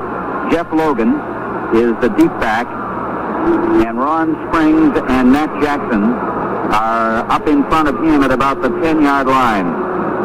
Springs is to his right, and Matt Jackson, number 47, to his left, as the kick is in the air, deep in the end zone, and out of it, bouncing up into the seats. So at the 20-yard line of Ohio State, the Buckeyes will have it 1st and 10. And now the offensive unit goes on there for Ohio State. That means they will have Ron Ayers at center. Let's see, I think there was a call here. It is against Ohio State. Both sides, offsetting penalties on both sides. And so it will be at the 21st and 10. Ron Ayers at center. Jim Savoca and Bill Lukens are the guards. Chris Ward and Lou Petrini are the tackles. Jimmy Moore is in there at tight end. We'll see whether it's Storer, the other tight end who played most of the first half, or Herman Jones. It is Storer. Gerald is at quarterback. Logan and Johnson, the running backs, and Jimmy Harrell is out wide to the right. Very few changes made by the Buckeyes during the first half of the game. Only on specialty units, really. At the 20, it is 1st and 10. They're in the T formation with the two tight ends. Rod Gerald to Pete Johnson, 2 yards to the 22-yard line, and that is all he gets as Bill Banks makes the tackle on the play for Penn State, and will set their defense for you now. Banks, Petruccio, Benjamin, and Crosby are up front. DeAnge, DePasso, Alleman, and Hostetler are the linebackers, and the deep men are Hutton, Peter Kuski, and Crummy. 2nd down and 8 on the 22-yard line of Ohio State. Rod Gerald, the quarterback, fakes to Johnson, keeps the ball, follows him, gets to the 25 and just over it, and Chuck Benjamin is there to make the tackle on the play at the 26-yard line, where it will be 3rd down 4, and we'll pause now 10 seconds for station identification. Serving you 24 hours a day, this is the sports voice of Lorain County, Radio 93, WEOL in Elyria. 3rd down 4 on their 26. We're a minute into the 3rd quarter of play. Ohio State leads 6-0. Rod Gerald, the quarterback, takes the ball, rolling left, optioning keeping, coming out to the 30-yard line and spilled at that spot. May have the 1st down there. Kurt Alleman is there to make the tackle. The All-American, a senior from New Jersey, 6'3" and 220 pounds. And it is going to be, I believe it is, a 1st down at the 30. That's probably the best that option play has looked all afternoon. That was a good, getting good, strong offensive blocking up on the right side, the left side, enabling Gerald to come around for a decent gain there. That's the best-looking option we've run so far. So it is 1st down 10 at the 30-yard line as the Buckeyes are grinding it out here in the early moments of this 3rd period. Gerald handing off, and it is Logan coming up the middle and getting a few yards, maybe 4, out to the 34-yard line, and Alleman is again there to make the tackle. He made a bunch of tackles last week against Stanford. It's a gain of 3 when they put it down. It'll be 2nd down 7, Buckeyes at their own 33. For those of you who are, well, I was going to say listening to this game on your radio, which everybody is, I hope, but you're getting a very strong wind out of the left side blowing to the right side of your radio. Very strong wind. We can't feel it here in the press box, but the flags are really almost standing still with the wind. 2nd down 7 at the 33-yard line of Ohio State. Gerald rolling left, keeps the ball, finds a space, and comes up across the 35 to the 38, close to the 39-yard line, and Bill Banks having a great afternoon, and Neil Hutton, a defensive back, up on the tackle on the 38-yard line. It will be 3rd down and 2. We can already see the adjustments that Woody made at halftime now with Rod Gerald on the keepers around to the left side. They're apparently catching the linebackers in a commit. We've now found a way to get their linebackers to commit early, and that's what's causing the success of these plays. 3rd down 2 at the 38-yard line of the Buckeyes. Gerald handing off, and Johnson pounding over the left side and getting it. Coming out to the 43-yard line. The big guy taken down again by Alleman. And he was helped out by Neil Hutton and Tom DePasso. The ball to the 43-yard line. Ohio State now ready for their 8th offensive play from scrimmage. They have controlled the football here in the opening moments of the third quarter. They have 9 first downs. Jimmy Harrell is out wide to the right. There is nothing fancy here. This is head-to-head, go get him. And it is Gerald with the ball. He gives it to Johnson. He grinds it out. He is up close to the 50-yard line. And Bill Banks is the man who takes him down. Johnson, who was used sparingly in the first half, not at all in the first quarter, takes it out just shy of the 50. We'll call it the 49. The gain is 6. It is second down and about 3.5 yards to go for the first down. Carroll goes out again on the right side. Over the ball at center is Ron Ayers. Rod Gerald gets it and hands off to Johnson. Johnson over the right side, bangs out a couple. And it is Bill Banks again who is in there on the tackle. And the ball is at the 48-yard line. DePasso was also in on the stop at the 48 of Penn State. So it is third down and a yard to go, and Rod Gerald had to get a new uniform, and we're going to get a timeout right here. The score is 6-0 Ohio State, and action will continue in just 30 seconds. The Rolex Submariner is a tough wristwatch. Pressure-proof down to 660 feet in its impregnable oyster case. For timing with deep-sea integrity, wear the Rolex Submariner from Nielsen Jewelers in Lorraine. This handsome chronometer is the classic choice of divers, sailors, and scientists when success depends upon pressure-proof timing. See the entire fine Rolex line at Nielsen Jewelers, 753 Broadway in Lorraine. Open Monday through Saturday, 9:30 to 5:30. Friday evenings till 7. This is Ken Coleman with Bob Connors, and we're at University Park. It is third down and 1 Buckeyes at the 48-yard line of Penn State. Ohio State in front 6-0, 10:46 to play in the third quarter. Ohio State just took one of their timeouts here in the second half as they wanted to discuss the situation. They started this drive on their 20-yard line, and they have just been pounding it straight on. They've had it for 9 plays. It is a full house backfield.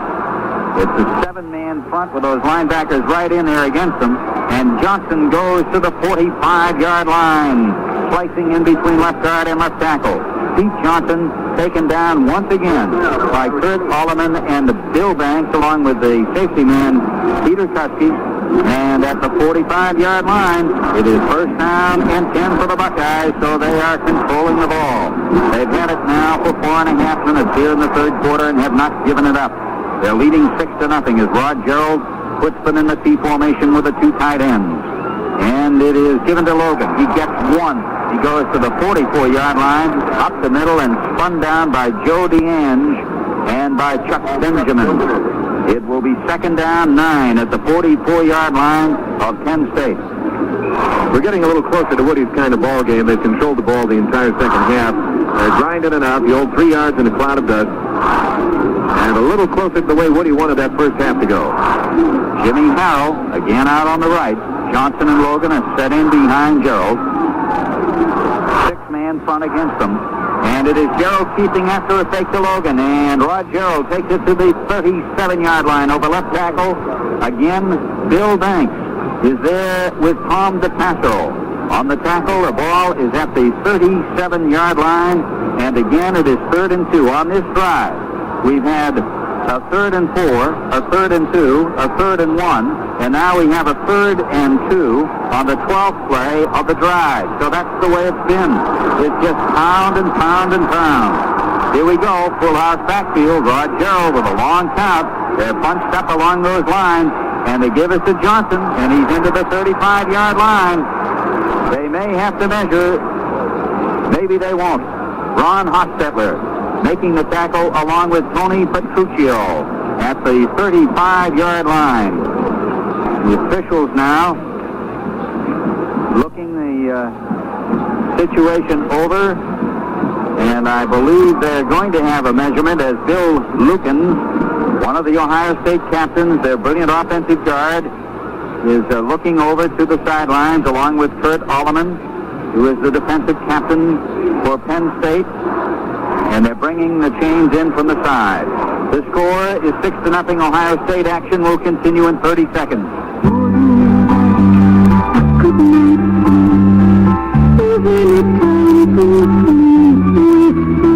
Tonight, be good to your back with Certus Perfect Sleeper.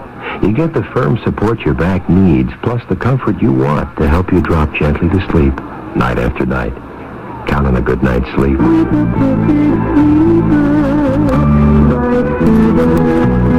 Certa Perfect Sleepers at Elyria City Furniture, 430 Oberlin Road in Elyria. Fourth down, Ohio State. Fourth and a deep breath. That's all they need. A full house backfield at the 35-yard line of Penn State. Rod Gerald in his crawl. He gives it to Johnson. He's got it. I think he was pushed back, but his forward progress took him to the 34. Chuck Benjamin cracked him hard there, and so did Tony Petruccio. But it is a first down. The forward progress to the 34. So Pete Johnson pulls it out on the 14th play of this drive, which started back at the 20-yard line. And they have had the ball all the way in this third quarter, and we now have 8:48 to play in this period. Pete Johnson has carried the ball 12 times for about 45 yards unofficially. So Pete's starting to get his act together. Johnson and Logan are set in behind the quarterback, Gerald. Again, it is Harold out wide on the right. Gerald handing off and running with the ball. Pete Johnson over right tackle. Tom DePasso takes him down. He went from the 34, 2 yards, to the 32-yard line. It is second down and 8 yards to go for Ohio State. And they are just relentlessly driving forward now. And they are going with a bigger offensive line than the up front four of Penn State, although, of course, Penn State is, as usual, a smart, tough football team, as Woody Hayes would be happy to tell you. Second down, 8 at the 32-yard line. Gerald keeping the ball and going over right tackle on the option play. And into the 29-yard line, Ron Crosby makes the tackle at the 29, so the gain is 3, and that makes it third down, 5 yards to go for the Buckeyes. 5 at the Penn State 29-yard line. Rod Gerald huddling his team. Carroll comes out to the left this time. A little different look. Gerald in his count. Gerald keeps it. Looks to Watkins and is hit himself by Alleman. And he only got about a yard. He went to the 28, so it's going to be 4th and 4, and Tom Sklidany is going in to kick. They will call on Sklidany now to see if he can put one through. He will be trying from the 35. Logan will hold. A 45-yard kick by Sklidany coming up here. The ball is put down. Sklidany boots it. It is very short. It bounces on the 1 and then rolls to the end zone. So Ohio State gives up the football with 6:37 to play in the third quarter. The score is 6-0. Buckeyes will continue in 30 seconds. Julian W. Perkins Incorporated, your Union 76 jobber at 40657 Butternut Ridge Road, east of routes 10 and 301 Elyria, is offering big buys on all the famous Union 76 brand farm products during their off-season barn bust and bulk buying days. Great savings on farm products like Union Heavy Duty and Gardol Motor Oils, Unova EP Grease, and a host of other high-quality Union products. Call or visit Julian W. Perkins Incorporated, 40657 Butternut Ridge Road, Elyria. For the first time in the second half, Penn State will have the ball, and they will line up like this. Keith Dorney is at center. Tony Williott from Youngstown, Ohio, his brother, played for Ohio State last year, and he is here watching him today, is at one of the guards, Ron Argenta the other. The tackles are Eric Cunningham, who is from Akron, Ohio, and George Greener. The split end, well, they've been alternating, and they have in there, at the moment, Tim Donovan. Mickey Schuler is the tight end. John Andrus playing at quarterback.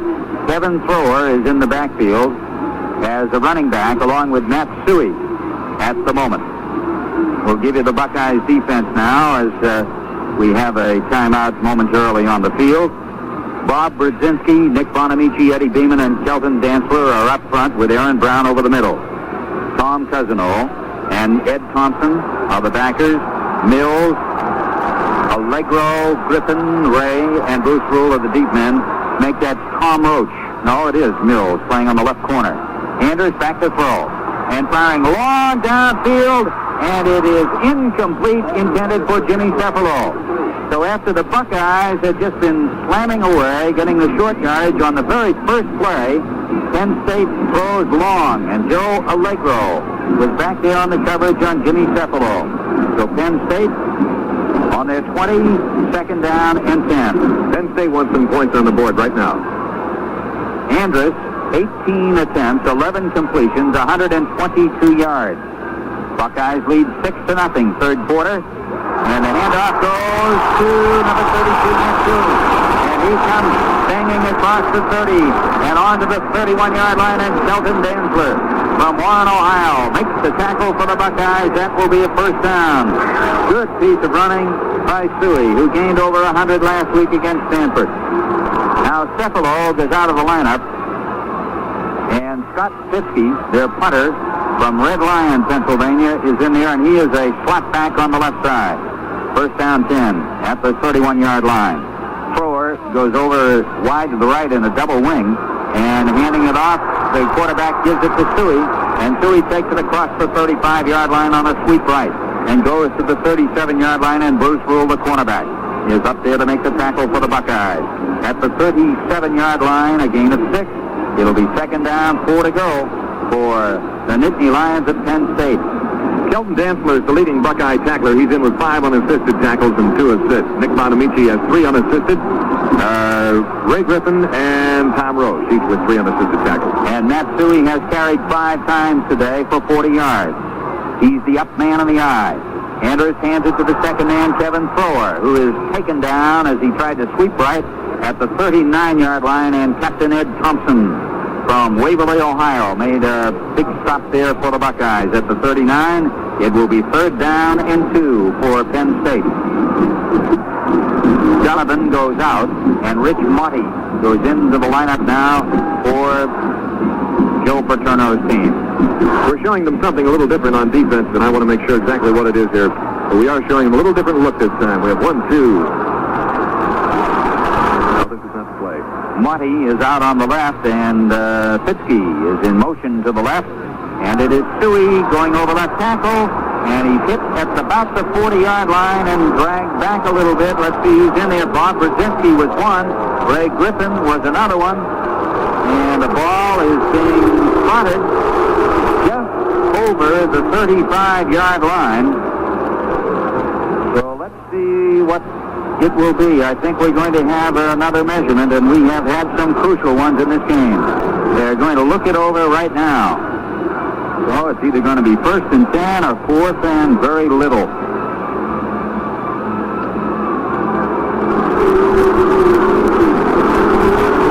Well, it is very little, but it's enough so that they will want to punt the ball. Fiske will be doing the punting. 4th down and 1 at the 35. He has punted twice, 42 and 37 yards, an average of 40. Ray Griffin is standing back in the safety spot at the 25-yard line on the right of your radio. Fiske is standing at his 27. The snap back. He boots it very, very high. Great kick. Superb kick. Caught by Griffin at the 13, up to the 15, and jumped at the 17. Ray almost able to get it going, but not quite, and the tackle was made by Matt Millen. So at the 17-yard line on a 47-yard punt, the Buckeyes will again take over the football. First down 10, Ohio State.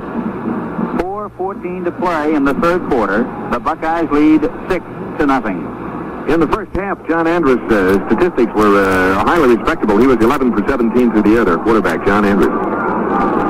He also had loads of time to get rid of that football, and he got some good receiving out there, too. Right now, while we have a break here, let's say hello down the line to all the folks listening in Wilmington on WKFI, and over in Zanesville on WHIZ. Good to have you folks with us this afternoon, all the Royal Buckeye fans out there. And quite a game we're watching here this afternoon. The Buckeyes had started to get into action, but time is still out. And we see that Herman Jones is in there now. Herman has been used sparingly today, as they have used the two tight ends on offense, Greg Storer and Jimmy Moore. Now Jones is out wide to the right. Johnson in front of Logan in the I. Rod Gerald, the quarterback, 17-yard line of the Buckeyes, first down, 10 yards to go. Harrell is slotted on the right side, the wingback. And running with the ball is Logan, and he is up across the 20 to the 21, driving straight on. Right up the middle, and Tony Petruccio makes the tackle at the 21. It will be second down and 6 for Ohio State. That's the first time we've seen that offensive look this afternoon, Ken, with Jimmy Harrell lining up right behind the tight end, and it was Harrell in motion to the left side. We're starting to show them a little motion now.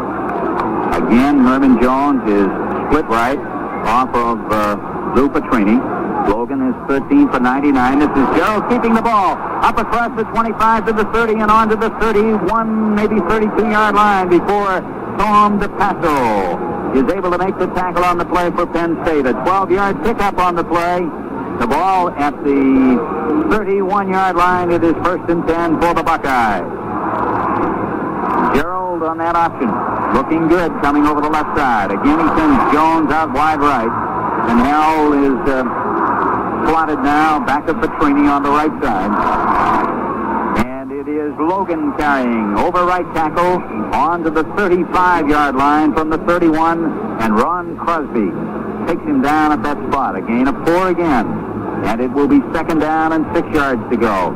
3 minutes and 4 seconds left to play in the third quarter. Ohio State 6 and Penn State nothing. Rod Gerald scored in the second quarter after Penn State had dominated in the first period. Again, Herman Jones is out wide to the right. Second and 6. High formation. Rod Gerald in his count. Quarterback to Logan over left tackle. And Jeff cutting back to the inside across the 40. And takes it to the 42-yard line. A gain of 7 yards by Jeff Logan. Ron Hostetler making the tackle, and that will be a first down, and that is number 12, according to our unofficial figures, for the Buckeyes, who have simply kept that football here in this third quarter. They had it for 17 plays, then it was 6 for Penn State, and now it is 5 more. 22 plays to 6 for Ohio State.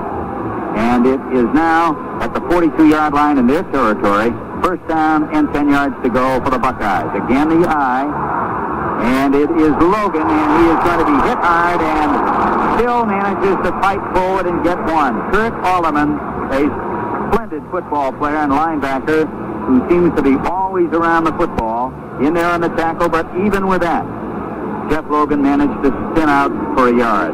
It'll be second down 9 at the 43-yard line of Ohio State. And that clock keeps on ticking away. Buckeyes out in front, 6-0. On a Rod Gerald touchdown in the second quarter. Jones again, split right. Harrell, the wing back to the right. And it is Gerald keeping the ball up to the 45 across the 50 into Penn State territory to their 48-yard line. And it is Bill Banks who finds him there at the 48-yard line. Nice faking by Rod Gerald. I thought Logan had it for a moment. And he brought it on over into Penn State territory. And Bill Lucan, Buckeye captain, Kurt Alderman, come over as the chains are on the far side of the field, and we'll have another look. Kurt Alderman's dad, Ken, played his college ball at Miami of Ohio 2 years ago. Well, this fellow, they had touted Bob as a bona fide All-American possibility, and he has certainly shown those attributes today. He has played fine football for Joe Paterno's club. He's 6'3", 220 pounds, and that's an outstanding size for a linebacker. And he's got that speed. He's a high-caliber youngster. He's, just what else can you say about him? He's the kind of guy that Woody would like to recruit. Joe Paterno recruits him. And that, with a high-type young man like that, it enables you to do so many more things defensively and or offensively. Because you get a kid that has that intelligence, you can do so many more things with him. Well, the Buckeyes got the first down. at the 48-yard line of Penn State. It is first down and 10 after the measurement.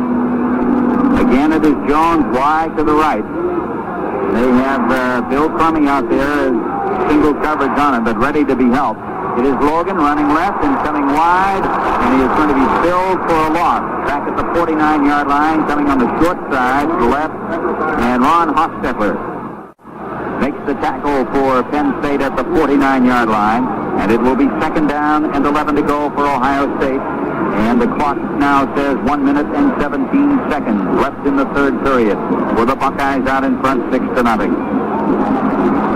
Up over the ball, Ron Ayers, the 6'4", 234-pound senior center from Columbus. Second down, 11 Buckeyes. Into the eye, Gerald goes back to throw. Gets some time and looks. Guns it downfield and hits Jimmy Howell at the 38-yard line. He is taken down right away by Kurt Alleman. The gain was 11. They needed 11, but it may take a measurement. We'll see. Alleman making the tackle immediately at the 38-yard line. And again, we are looking to the sidelines. We've had a load of measurements today, and once more the chain gang is coming in as Alleman and Lukens watch. That's right, Gerald's first completion of the year, I might add, because he didn't throw it all last week. So he threw one, and this is... No, hang on. He didn't throw it all last week, did he? No, he did not. Logan hit one. And, in fact, that would be his first career completion, I believe, wouldn't it? I don't think he had one last year. No, he had a few completions last year, Rod Gerald, I'm sure. Placenta had the completion last week, and Jeff Logan had the other completion. Right. So there are only 2 times. Okay, now we have third down, and inches to go for the first down. They've got the 2 tight ends in again, and they go again to the full house backfield. 3 men in behind Rod Gerald. And it is Johnson, and he submarines to the 35-yard line, just bucking the line between left guard and left tackle. Bill Banks stacks him at the spot at the 35, but he made the first down. First and 10, Buckeyes at the Penn State 35-yard line. The Ohio State band is not here, but the assistant director, John Wood, has approximately 40 of the bandsmen who paid their own way to come over here, and that's the music you hear in the background. At the 35, it is first and 10 with 35 seconds left to play in this third period.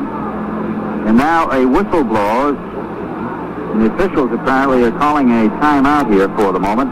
It looks like an illegal procedure call on Ohio State, and it is, and it's going to move the ball back to the 40. So it'll be first down and 15. Now, they had the ball on the first drive of this quarter for 17 plays. They gave it up for 6. They have now had it for 10, and that's all she wrote. Ohio State has had the ball twice.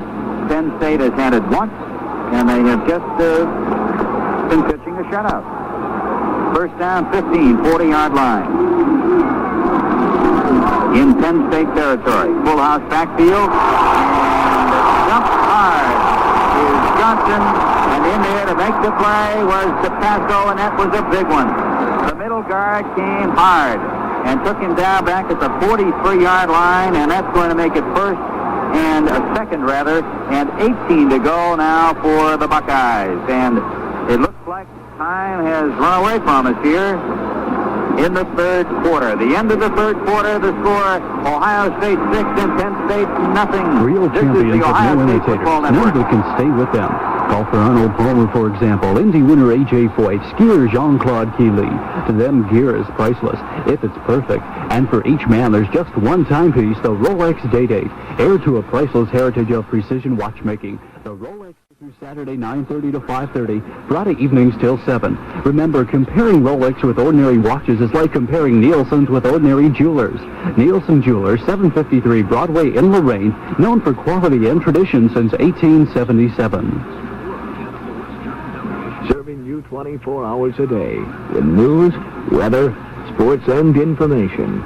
This is Radio 93, WEOL, Elyria. Fourth quarter, and the Buckeyes are leading Penn State 6-0. This quarter is being brought to you by Capital Financial Services.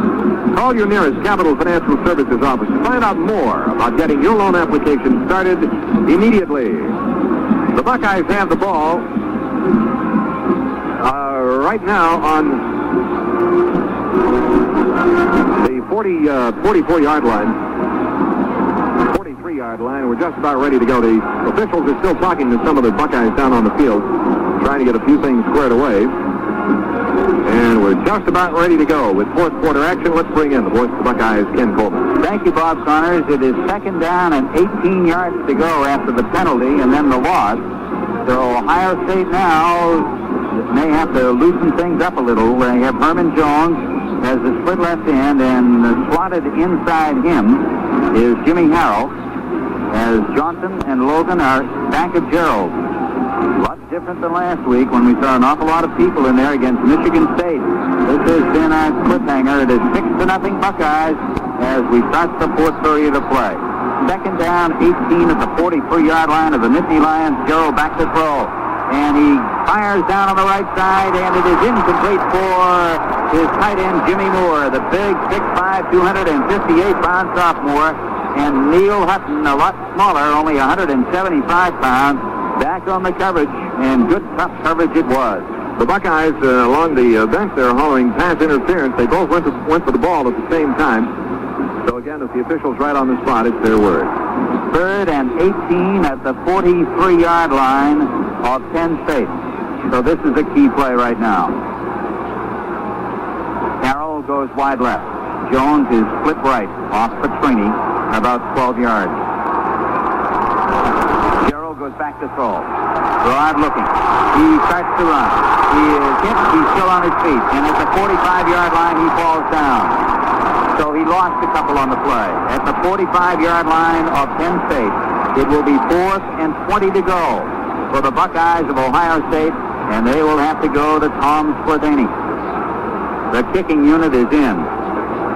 Vaughn has punted 3 times, an average of 42 yards. His longest is 51. 4th down, 20 to go. It seems to be brightening a little bit here now at University Park, Pennsylvania. Spladany is standing at his 41-yard line. Neil Hutton is back deep, the only one back. And there's a flag down on the play as he tried to angle for the Coffin corner, the ball going out of bounds on the kick, which was not very long, but let's see what the call is going to be. The legal procedure is the call. It is on Penn State. So that will give the Buckeyes 5 yards and bring it into the 40. Now Spladany is coming to the sideline for the moment. And they're sending another unit on. I think Spladany's going to try the field goal now. He's got that 5 yards. Well, let's see what's going to happen here. I think they're going to have to call, for one thing, a timeout to get this thing squared away. Logan is in there, and he is the holder for Spladany. And timeout is called by Ohio State. The score 6-0 Buckeyes. Action will continue after this from Capital Financial Services. Ever have the feeling that if you could just get out ahead of your bills, you could stay ahead of them? Maybe you can do it with help from Capital. That's what we're here for, to help see you through. So give us a call or stop in. We'll take it from there. When you need capital, you need Capital. Check the white pages of your phone book for the nearest office of Capital Financial Services. At the 40-yard line of Penn State, with a 4th and 15, Tom Spladany will be trying a field goal, and he has the wind at his back. Of course, remember that Jeff Logan is the holder. There is always the possibility that Logan might want to run with it, but it appears to be the kicking situation, the score the way it is at 6-0 Buckeyes. Spladany has a good wind at his back. The other field goal attempt was tipped and fell short, so we'll see what he comes up with here. Well, he's trying from the 47, so it's a 57-yard effort. Logan holding at the 47-yard line of Penn State. Puts it down, Spladany kicks it, and it is wide to the left, and it is being run out, and slipping and falling at the 4-yard line was Neil Hutton. And he was about 6 yards back in his end zone and decided to come out with a field goal try that was short, and he slipped and fell. at his own 4, so Penn State has to work out of a deep hole. It could have been at the 20 had he just set the ball down. So the ball, as they spotted, is at the 3. First down and 10 for Penn State. Fourth quarter, 6-0 Buckeyes. We're just about a minute in. They come out into the tee. John Andrews has gone all the way at quarterback. He has Cephalo in motion to his right. He gives it to Suey. Driving over the left side, he gets to the 5-yard line, and that's all. Up there to make the tackle, the first man, Leonard Mills, and then Brodzinski and Bonamici put the finishing touches on at the 5, a gain of 2. It is second down and 8, but Mills did a fine job there. Penn State has 23 total yards, all in the third quarter. That's all they got in the third quarter of play. They only had it for 6 plays. The Buckeye defense, the pursuit on that was a little quicker, a little more alive. It looks like they're starting to come around a little bit, make some more of those skull-cracking tackles here. Second down 8 at the 5-yard line. They go to a double wing formation, and rolling right in a moving pocket is Andrews, and he fires the ball upfield and over the head of Rich Monty, the intended receiver, and they had double coverage out there. Joe Allegro was out in the zone, and helping him was Mills. Leonard Mills also out there on the coverage. So it is third down and 8 for Penn State. Nick Bonamici just said a very kind hello to the quarterback, John Andrews. As Andrews released the ball, Nick caught him with a forearm right in the face guard. So now we have a third and 8 at the 5-yard line. And Tom Donovan goes out wide on the right. Cephalo is to the left. Andrews takes it. He's back in his end zone to throw it. And he guns it up on the right side, and it is incomplete. It was either for Donovan or Kevin Thrower. He threw it between the two of them. And it will be 4th and 8. And that move by Neil Hutton sure proved to be costly, trying to run that field goal attempt out. 13:07 left to play in the fourth quarter, and a punting situation, and Scott Fiske is just about out of real estate. He is way back deep in the end zone. He's punted 3 times for an average of 42 yards. Griffin is standing at the Penn State 40. The kick comes upfield, and Ray Griffin fair catches at the 35-yard line of Penn State. So the Buckeyes go to the offense on a 30-yard kick. They will take it at the 35-yard line of the Nittany Lions. First and 10. Ohio State leading here 6-0. All right, it's the fourth quarter. We have about 15 minutes to go. The Buckeyes are in good field position. Ken, now would be a good time to get up and put some points on the board, because we only have 6 and Penn State has it. Penn State is a second-half ball club. You get a little jerky. They've got the 2 tight ends, Moore and Stora, in the lineup, and Harrell is out wide left. Logan and Johnson have gone all the way as the running backs. Gerald on the option keeps it. Goes over left tackle, cuts inside to the 30-yard line. A pickup of 5 and hit down hard by Tom DePasso. And helping DePasso on the play was Tony Petruccio. And it's a gain of 5 at the 30. Second down 5 for Ohio State. Nothing Woody Hayes would like better right now than to just use up some time and grind out those 30 yards. Of course, we have 12 and a half minutes left to play in this fourth quarter. They come into the full house tee. Harrell and Logan with Johnson, and it is Joe keeping. He flips it back to Logan. Logan to the 25. Logan out of bounds. Let's see where they spotted. It looks like he's in around the 18-yard line. And Ron Crosby, the defensive right end, made the stop at the 18, and that will be first down on a pickup of 12. First and 10 for Ohio State. That looks a little more like the Buckeyes getting a little offense generated here. Good timing on the pitch out around to the right side. Rod Gerald to Jeff Logan. This quarter is being brought to you by Capital Financial Services. Call your nearest Capital Financial Services office and find out more about getting your loan application started immediately. The score is Ohio State 6, Penn State nothing. Action will continue after this from Capital Financial Services. You should know how much money you can borrow at Capital. $3,000, $5,000, $10,000, up to $25,000. If you'd like to borrow a lot of money, come to Capital. We can lend you a lot of money. So call Capital because we're here to see you through. Check the white pages of your phone book for the nearest office of Capital Financial Services. Let's pause 10 seconds for station identification.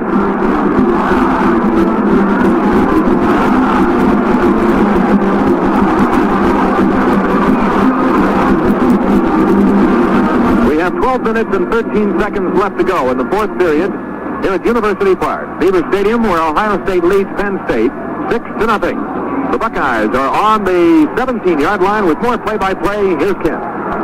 First down and 10 for Ohio State. They have the full house backfield again, and as they were just about to put the play in action, again, time call by the officials. So the Buckeyes go back into their huddle. It has been the iron all the way, the first team in there. Not that they don't have a lot of iron on the bench, but it's been the big guys today. Gerald keeping the ball. No, he didn't. He handed it off, and driving over the left side of the line was Pete Johnson, and the big guy takes it inside to about the 9-yard line, just inside the 10. Johnson taken down by safety man Gary Peter Kuski, and the ball just inside the 10-yard line, where it will be second down and 3 yards to go. Great faking on that play by Gerald. He looked like he kept the ball, but Johnson barreled in between left guard and left tackle. Now, he gives it again, and it's Johnson once more, and he powers his way in about a yard to the 8-yard line, where it's going to be third down 2. 3rd and 2 at the 8 for the Buckeyes of Ohio State. One of the questions we want to ask Ralph Staub, the offensive coordinator, on our post-game show today, Ken, is why they didn't use Pete Johnson in the first quarter. They just didn't use him at all. Ralph's going to, I'm sure, have some interesting answers to that, Art. Post-game show guests will be Ralph Staub and Alex Gibbs. Okay, third down and 2. It's a long 2. It's almost at the 9. As Rod Gerald has the full house backfield behind him again. Once more to Pete Johnson. And Kurt Alleman is the man right there to take him down at the 8. So now, the Buckeyes with a fourth down. And still about 2 to go for the first down. Bob Hyatt is going into the lineup. And going out is Carroll. 6-0 Ohio State. And by golly, they're going for it. They are going to go after it at the 8-yard line. Fourth down 2. Listen to this crowd. Rod Gerald and Pete Johnson are holding their hands up at the crowd to quiet down. Well, I can't hear the signals at the moment. Now Rod gets in behind Ron Ayers again, and we'll be ready to go here. 6-0 Buckeyes, and they're going right after it. Here it goes, and it is Gerald going wide left and flipping back to Hyatt. He scores! Bob Hyatt goes around left in on the option from Gerald and scores the touchdown. And it is 12-0 Ohio State on a play, I'd have to say, Bob Connors, that had it not worked, a lot of people would have talked about for maybe a long time. Well, first of all, it's the fourth down, and nobody wants to come away from the well without a drink. So when you're down that close, you got to put something on the board. They elected to go for at least the first down and the 6 points possibly. Instead of handing it to Pete Johnson, it was Gerald on the keeper. Excellent timing. They only had one man to beat around the left side. He pitched out at the right time, and there's 6 points. Well, that's real gambling because they went before for the field goal. Now they're trying for the 2 extra points. Gerald is rolling right. He's looking to throw. He keeps the ball, and he's stilled at the 3. He slipped and fell at the 3. The score is 12-0 Ohio State, and action will continue after this from Capital Financial Services.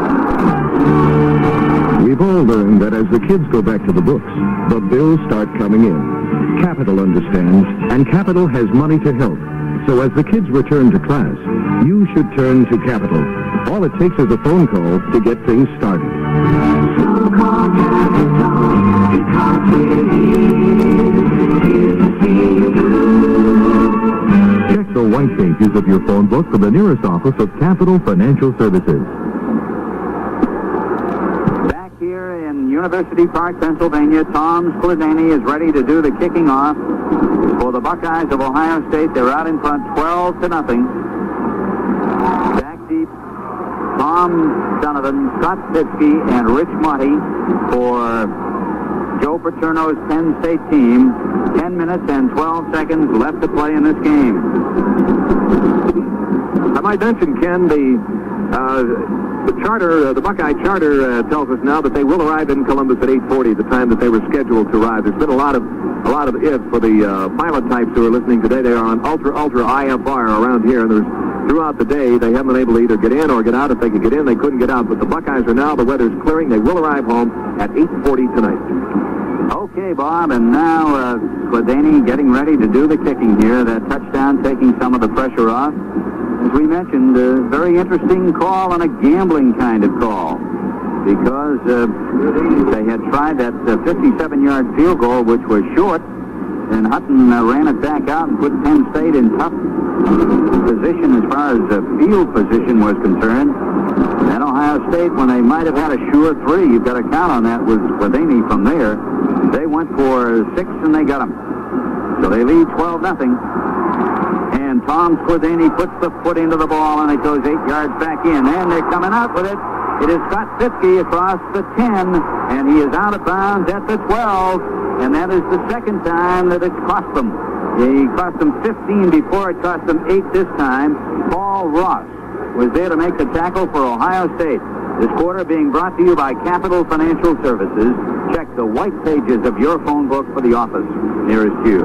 At the 13-yard line of Penn State, Joe Paterno's club, first down and 10 yards to go. Donovan is out wide on the right. Cephalo is slotted inside of him. Rich Milet is in the backfield now. And running with the ball is Matsui over left tackle to the 30 and on close to the 35-yard line. And Eddie Thompson, the captain on defense for the Buckeyes, is there to make the tackle on the play. The ball is being put down up at the 25-yard line, a 12-yard pickup. And it is first down and 10 to go for Penn State. Buckeye fans have no idea how close Matsui came to wearing scarlet and gray instead of blue and white. Quite a football player, and from quite a football family, including his dad and his 2 brothers on this squad. Andrews back to throw. He fires on the right side and hits. Making the catch over there is Jimmy Cephalo. Took it at the 40 and knocked out of bounds at the 42-yard line. Joe Allegro and Leonard Mills out there. This game is 18, so they're biting off big chunks right now, as Penn State still has plenty of time here. It's at the 43-yard line of the Buckeyes, of the Nittany Lions, rather. First and 10. They did not cross into Buckeye territory. Again, Andrews back to throw. He's had the time today, and he's got it now. Throws way downfield for Donovan. It is incomplete. Ray Griffin back there dogging him step to step. He was right in his shirt. And it will be second down and 10 at the 43-yard line of Penn State. 9:34 to play in the game. Buckeye defense that time in a zone. The most of their completions for those long pass games have been when the Buckeyes have been in a zone. They're throwing just under the zone, or just under the in the seams behind the linebackers and this side of the defensive secondary. Eddie Beeman comes out, and they get an extra defensive back in there now in this rather obvious passing situation. Andrews, however, hands it off to Stewie, driving around right tackle across midfield and onto the Buckeye 43-yard line. Tom Cousino making the tackle on the play at the 43-yard line. That's a pickup of 15 yards, and it will be first down and 10 for Penn State. So the Nittany Lions started with this drive on their own 13-yard line, and in 5 plays they have moved it over to the Buckeyes 43. And 10. Andrews, the quarterback, has gone all the way today. There had been a question whether he would or not. He rolls a little left and fires down on the left side and over the head and out of bounds, intended again for Jimmy Cephalo. And on the coverage that time, Leonard Mills, and charging in and getting some pressure on the passer was Aaron Chunky Brown. Second down and 10 at the 43-yard line, and now Chuck Fusina out of McKees Rock, Pennsylvania, who was 0 for 4 throwing the football last week, is in there at quarterback. Fusina goes in to do the throwing, if that's what they're going to do. He has Cephalo in motion to the left. And he is rolling left and looking. And he fires it long downfield for Donovan. And it is out of his hands at the goal line. It was in and out of the hands of Tom Donovan. Back on the bridge was Leonard Mills. But it should have been a touchdown. Tom Donovan had it in his hands, and he could not hold it. It was a beautifully thrown pass. There's the break. That's a big break for the Buckeyes. Buckeyes leading 12-0, 8:59 to go. Pass down the left side. Ball was in Donovan's hands at about the 5-yard line, and all he had to do was hang on to it and walk in, and he dropped it. So now it is 3rd down and 10 at the Ohio State 43-yard line, and let's see what they will do now. Rich Malott is in the backfield. They're in a double wing. Back goes Bucina again. He throws over the head of a defender, and it is nearly intercepted by Leonard Mills, the sophomore from Miami, Florida. It was intended for Rich Monty, and he just threw it over his head, and back there was Mills. So now it is 4th and 10 at the Ohio State 43-yard line. Buckeyes lead 12-0. 8:54 left to play in the game. 3 receivers for Penn State out the last 2 plays. They're sending 3 wide men. Now Bucina goes out. Andrus is in, and it looks like they're going to try to do something here. I don't see Fitzke in there. They're going to try and see if they can get the first down. They've got one man set in behind the quarterback, who is John Andrus now. Andrus fades back to throw. Looks like he might run and guns it on the left side and hit. In at the 35-yard line, onto the 33-yard line is Rich Malott. Rich Malott makes the catch in at the 33, and that's going to be awfully close. It may be a first down. Allegro was there, and Leonard Mills on the tackle. And let's see what they will do. Ed Thompson out there for the Buckeyes, their defensive captain, and they'll ask for the measurement once again. And what a big one this is, because it's either going to be Ohio State's football or Penn State will keep it. The sun is trying to break through for the first time this afternoon.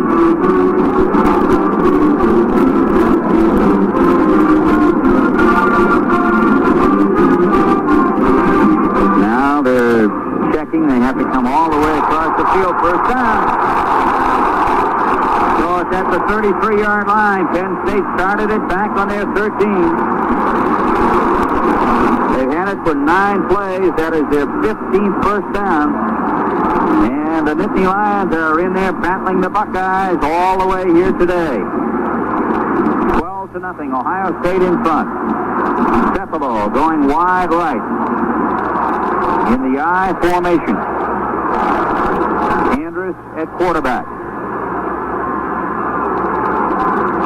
And both sides started moving, and the officials send the flags down, and we'll see who started what. Nick Bonamici anxious to get across the line and just give somebody a little pop. Just to let him know, just to make contact. On Ohio State.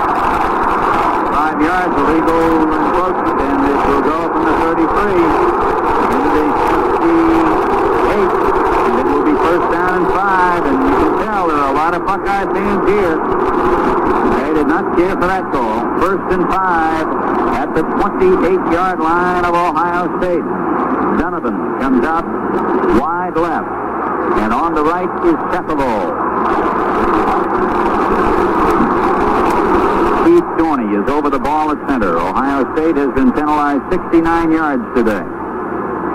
Andrus, the quarterback, giving it off and running with the ball, and coming over the left side is Rich Malott, and he's inside the 20 and spins on down to the 17-yard line before Tom Cousino is there to make the tackle on the play. A 17-yard pickup on the play. Things are starting to heat up a little bit, Ken. Oh, indeed. At the 16-yard line, it is first down and 10 yards to go.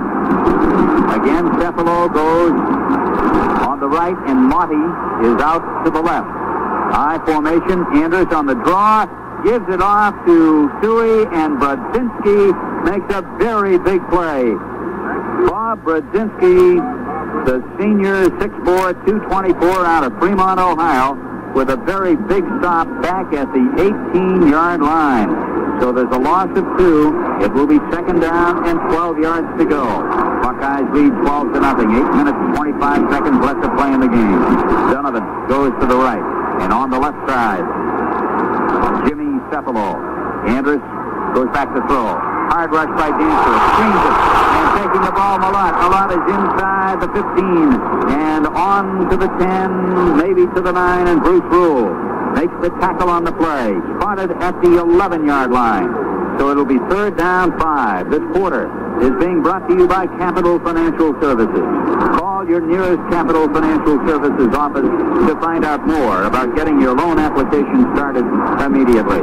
It is third down 5 at the 11-yard line of the Buckeyes. Andrus, the quarterback, brings his team out. Into the tee.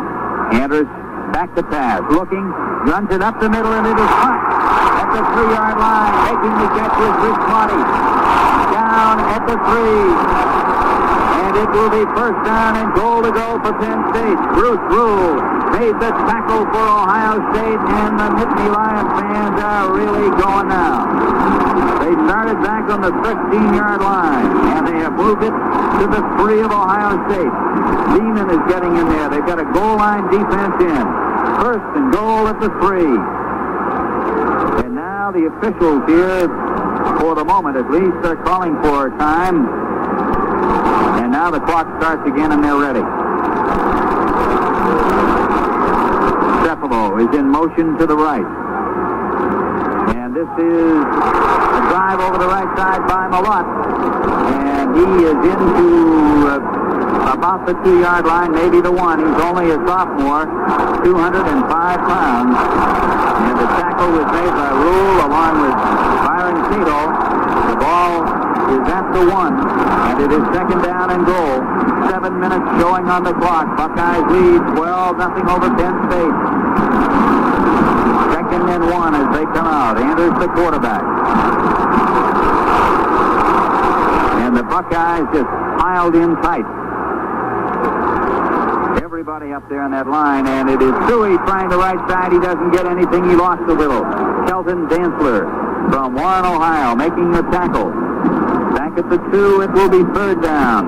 And goal to go for Penn State. They have had the ball a long time on this drive here in the fourth quarter, just as the Buckeyes controlled most of the third period of play. 16 plays consumed on this drive, and a lot of time. Andrus, the quarterback, again takes them out.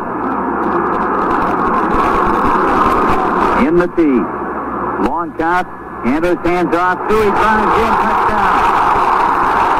The freshman, Matt Suey, 5'11", 209 pounds, goes in for the score, and it is 12-6. Ohio State in front, and the clock shows exactly 6 minutes left to play as Matt Carr is going in to try for the point after touchdown with Tom Donovan holding at the 10.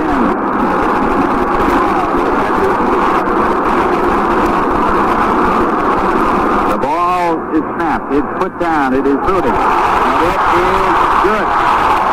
The score, Ohio State 12, Penn State 7. Action will continue after this from Capital Financial Services. Ever have the feeling that if you could just get out ahead of your bills, you could stay ahead of them? Maybe you can do it with help from Capital. That's what we're here for, to help see you through. So give us a call or stop in. We'll take it from there. When you need capital, you need Capital. Check the white pages of your phone book for the nearest office of Capital Financial Services. The clock shows exactly 6 minutes to play. Ohio State 12, Penn State 7. Penn State will be kicking off from right to left here at University Park, and what a football game we have watched. Matt Barr will do the kicking off, and the deep men, Ron Springs and Matt Jackson,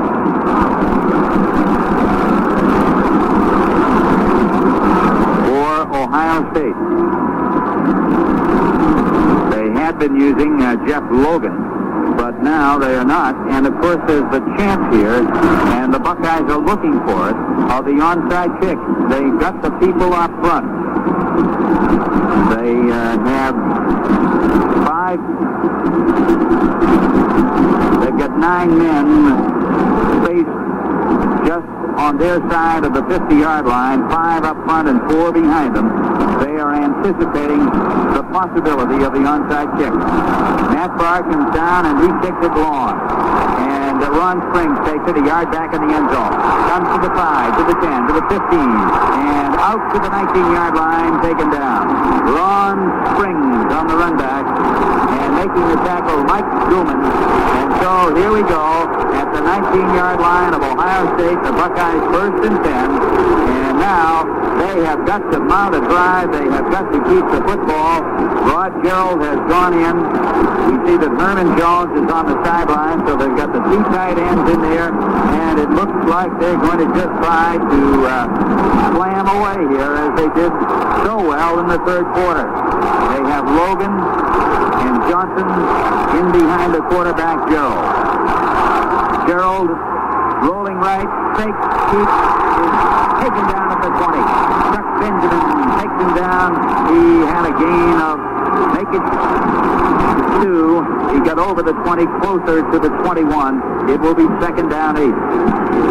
Penn State is still utilizing the 3 downmen and the 4 linebackers, and they are sky high. 63,000 record crowd here at Beaver Stadium in State College, Pennsylvania, as they are down now by only 5 points. 12-7, the Buckeyes lead Penn State. The crowd is going bananas. And Herman Jones has gone in and Storer has come out. And Jones is split left. Gerald up the middle, handing off to Logan, and Logan cracks it to the 30-yard line. Neil Hutton making the tackle as Logan knifes his way right up the alley for a first down.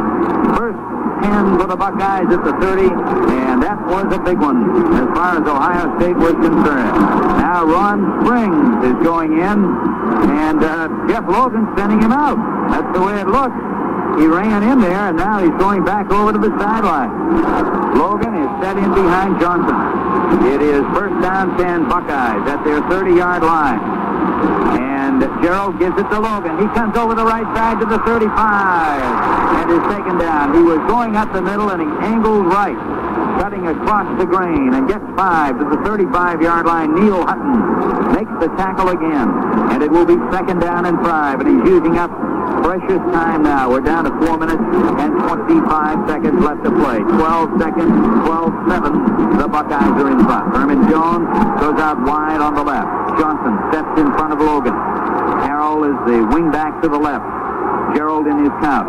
It is Logan again, and he dives out to the 38, maybe the 39. Kurt Hollerman is there on the tackle, and that will make it third down and about a yard and a half to go.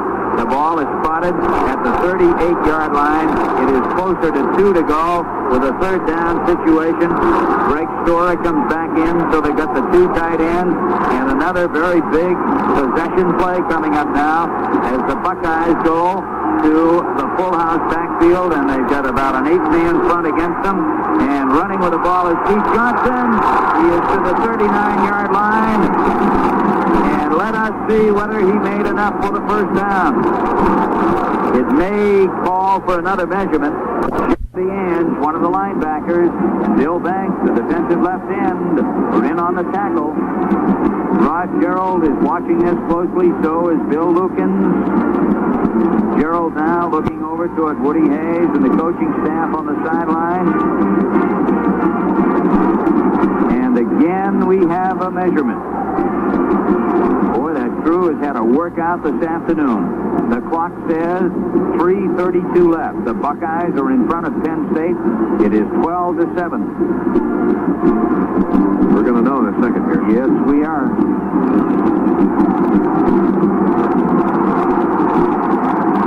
It is fourth down and just inches. Fourth and inches. Ohio State with the ball just about on their 40-yard line. And from all appearances, Ohio State's going to go try and get it. That is the case. They've got the full house backfield. It is fourth down. They're at their own 40. They've been gambling today, and they're gambling now. They lead 12-7, and they've got the full house in there in back of Gerald. So up over the ball goes Ron Ayers. Penn State lineman and Ohio State lineman crunch together, and it is Johnson who drives over right guard, and I think he gets it. He just bounced off of people and managed to fight his way forward. It's at the 41. It is a first down for Ohio State, so they gambled and they won. It was only Pete's momentum that kept that from falling short, Ken. And the reason being is he was stacked up once and spun off, rolled his back off to the left side, and just kept chugging ahead. And when he finally came to a full stop, he was by himself. And so now Herman Jones goes in as the split end wide left. It is 1st and 10 Buckeyes at their own 41-yard line. Logan goes forward to the 45 and just over it. Slips and falls there. Covering him on the play was Bernie Shelvey, who is in there now defensively. The ball at the 45. A gain is 4. It'll be 2nd down and 6. The clock says 2:47, and it's moving. 12-7. Ohio State out in front. Again, Jones to the left. Johnson is in front of Logan. Gerald gives it to Logan over the right side to the 50, the 45, and Jeff Logan goes to the 41-yard line of Penn State. Another big play. Turned out by the junior from North Canton, Ohio. He gained 14 yards on that play to the 42-yard line of Penn State, first down. The quarter being brought to you by Capital Financial Services. Check the white pages of your phone book for the office nearest you. The Buckeyes seem to be playing a little more heads-up ball now. First down, 10 at the 42-yard line. 2:15 left on the clock. They're in Penn State territory. It is Logan again from the 42. He knifes inside the 40 and is down at the 39-yard line. Tom DePasso and Tony Petruccio in on the tackle, and it looks like a timeout here for Penn State. The score is 12-7 Ohio State, and action will continue after this from Capital Financial Services. You should know how much money you can borrow at Capital. $3,000, $5,000, $10,000, up to $25,000. If you'd like to borrow a lot of money, come to Capital. We can lend you a lot of money. So call Capital because we're here to see you through. Check the white pages of your phone book for the nearest office of Capital Financial Services. 2 minutes and 4 seconds to go. Ohio State leading Penn State 12-7. The Buckeyes 2nd and 7 on their own 39-yard line. Jeff Logan with another outstanding afternoon. 161 yards in 24 attempts. On this pass drive, it was Logan who just about kept them, or who has kept the Bucks alive. The Bucks have had a kind of a spotty afternoon, and we're still not sure whether it's the Bucks with a slow day or with Penn State taking everything away. It's hard to tell. We're going to have some interesting questions and some interesting answers in our post-game show, as our guest this afternoon will be the offensive coordinator, Ralph Staub, and the man in charge of the defensive line, Alex Gibbs. So, as we say, with 2 minutes and 4 seconds to go, Ohio State leading Penn State 12-7. Here's Ken. At the 39-yard line of Penn State, it is 2nd down and 7. Full house backfield for the Buckeyes. The quarterback, Gerald, fakes to Johnson, rolls right, is dumped at the 40. And once again, in there on the tackle, Bernie Shelvey, who has come into the game as a linebacker now. And it's at the 40, a loss of 1. It'll be 3rd down, 8 yards to go for Ohio State. And again, Penn State calls timeout. They're trying to save the time. Meantime, the Buckeyes keep the ball on the ground. Gerald a little bit over to the right side, picks up a few yards, picks up 2 on the last play. And, of course, if they don't get a first down here, they're still in excellent field goal position. The winds have died down considerably and gives Tom Skladany a good shot at it. So we have a 3rd and 8, and we'd like to remind you that Ohio State will be home next week and the week after. And, Bob, all they have is just simply Missouri and UCLA. Wow. Mizzou will be in next week, and they'll be snorting. And, of course, the big game with UCLA, which you don't have to say a word about that game at all. Some scores I do have I want to pass along here. One final, it was Michigan over Stanford 51-0. Maryland beat West Virginia 24-3, and North Carolina over Northwestern 12-0. Now, 3rd and 8 at the 40. Jones goes out wide on the left. It's the I with Johnson in front of Logan. The wing back to the left is Harrell. And it is Logan, and he is back at the 40, right at the line of scrimmage.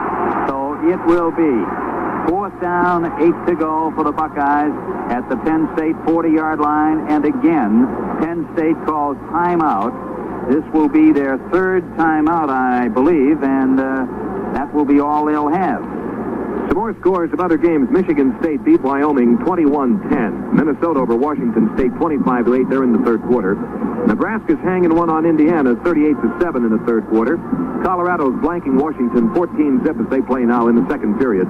Wisconsin over North Dakota 38-3 in the 3rd period. Oklahoma's leading California 21-7 in the 3rd quarter. And I guess that's about all the scores I have as of the moment. Time is just about in here, Ken. And a minute 50, the Buckeyes are chewing up the clock. And they have Skladany ready to punt. And now we're getting Peter Kuski going back deep.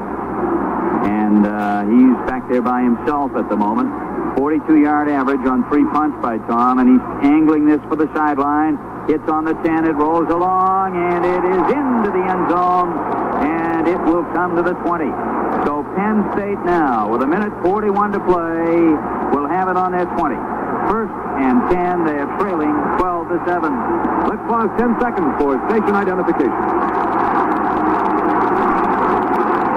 You're listening to WEOL Elyria Radio 93.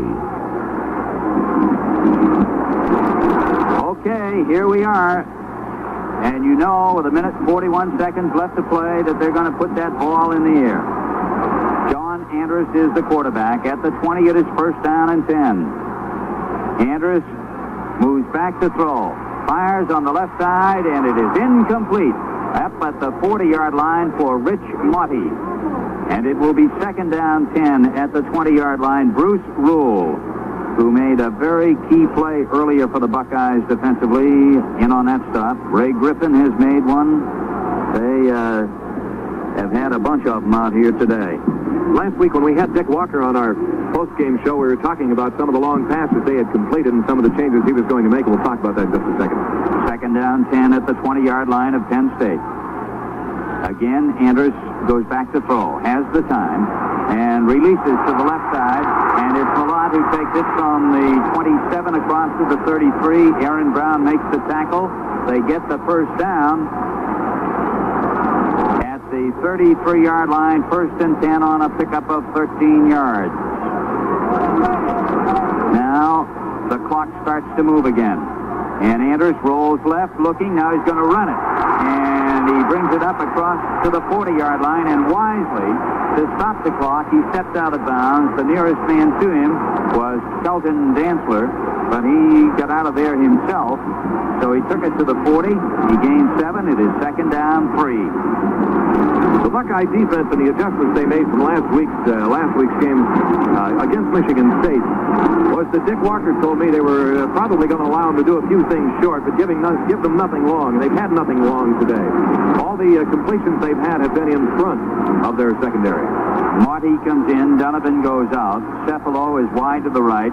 Marty on the left side. And Andrus goes back again to throw. And he fires it downfield. It is intercepted at the 45-yard line of the Buckeyes by Kelton Dantzler. What a great rush that time by Aaron Chunky Brown. He was in there, so was Brzezinski, and so was Bonamici, and the interception was made by the defensive end Dantzler, who came peeling back. And the Buckeyes get the football at the 45-yard line, and they have come up with another big play here defensively. My stats are reasonably official. That was the Buckeyes' first sack of the day of a quarterback. First sack of the day. They really got through to him. Tremendous pressure applied. And so Ohio State, with a minute and 14 seconds left, come out into the full house tee. The 2 tight ends are in. Rod Gerald, who has gone all the way at quarterback, sits on the football at the 45-yard line. There's a penalty marker down.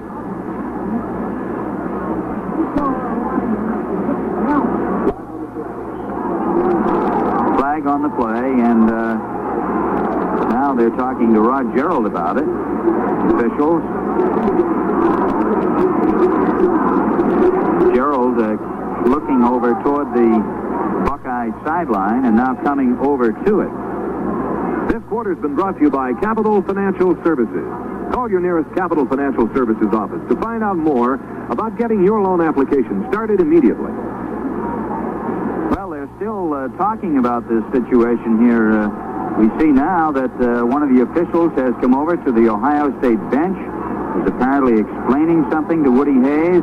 They're walking off a penalty on Ohio State, and they're walking off 15 yards. And Woody's walking right with him. The ball to the 30-yard line. Personal foul, Ohio State. And it goes to the 30-yard line, so it is first down, 25. A minute and 11 seconds left to play in the game, and Gerald on that play just before the flag went all over the place was just sitting on the football, which is all Rod really needs to do in this situation. He has the full house backfield in behind him again, and everybody's kind of looking over to the Ohio State bench now, and the officials are going in once more, and one of them comes over to the sideline again, talking to Woody Hayes, and now going back out. Almost any place Woody goes on a football field anymore, it's almost like a media event. He's got two cameramen on him right now.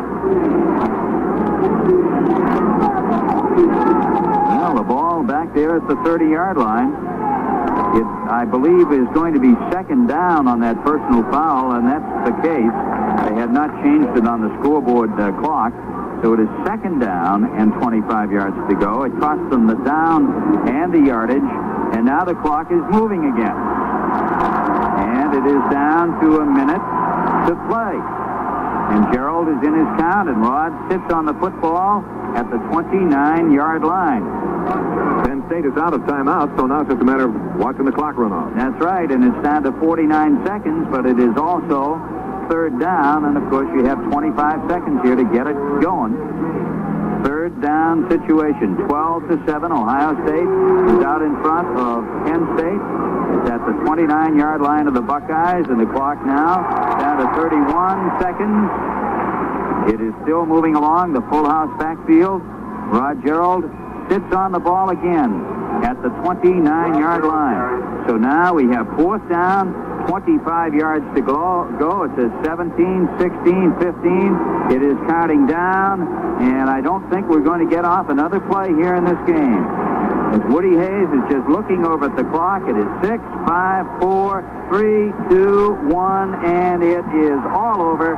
And the Buckeyes of Ohio State have hung on to win a tough battle here today against Penn State. And it's great to see down on the field the kids who played in this game as they are out there shaking hands with each other.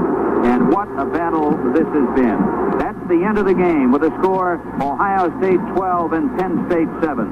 And we'll return with a final summary after this from Capital Financial Services. When you need to borrow money, who do you turn to? Don't give it another thought. Turn to Capital. Just give us a call, answer a few credit-type questions, and we can start your application immediately. Before you know it, you can have that big stack of bills whittled down to a single monthly payment, and you can have a little extra to put away or to do something special with. If you need money today, turn to Capital, the one place that's here to see you through. So call Capital, because we're here to see you through. Call us on the phone anytime you need a loan to help you do the things you want to do. So call Capital, because we're here to see you through.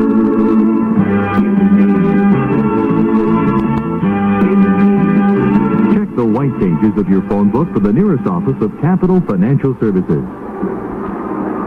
Well, we're back here at University Park at Beaver Stadium. A record crowd has just seen Ohio State as they have defeated Penn State by a score of 12-7. And the crowd crowd just applauding the teams as the two teams go into the runways and on up to the locker rooms. And Bob, as you said to me while we were away here for a moment, this would be a game that I'd have to say would be just very, very difficult to analyze. How do you describe it? Where there's been momentum, then there's been a lack of momentum. There's been scoring drives, and then just about the time when you think you have Mo going for you, it's not there anymore. I think the blitzing line, or the linebackers, the four linebackers for Penn State might have given us a little more trouble than we expected. They were very active today. Woody Hayes left the field immediately after the game. Joe Paterno started across the field, but he saw that Woody went immediately for the tunnel and off the field. All the players are now off the field. The Penn State band is in their post-game show. And what do you say? What would be the key play of the game today? Well, I would say there would be several from the Ohio State point of view. One, the interception by Ray Griffin, which brought the ball out. Another one, an error, if you will, by Neil Hutton when he tried to run out. The field goal try by Tom Skladany. And, of course, a couple of gambling situations. One in which Bob Hyatt took the football on the pitch out from Gerald and raced for a touchdown with a 6-0 score at that time. And he went on to get the touchdown when you might have wondered whether or not they wouldn't have gone with Tom Skladany and picked up the 3 points. Ohio State dominated in that third quarter, but in the fourth quarter, it was right on down to the wire. Ohio State had 17 first downs in the game. Penn State had 18, according to our unofficial figures, and it was just a plain old-fashioned tug of war. That's the only way you can describe it. Final score today, Ohio State 12, Penn State 7. Don't go away. The coach's comments are coming up. Ohio State football is brought to you by Motorist Insurance Company and by Capital Financial Services. And Ohio State football is presented on WEOL by Julian W. Perkins Incorporated in Elyria, by Rolex and Nielsen Jewelers, by Serta and Elyria City Furniture, and by the Vermilion Auto Dealers.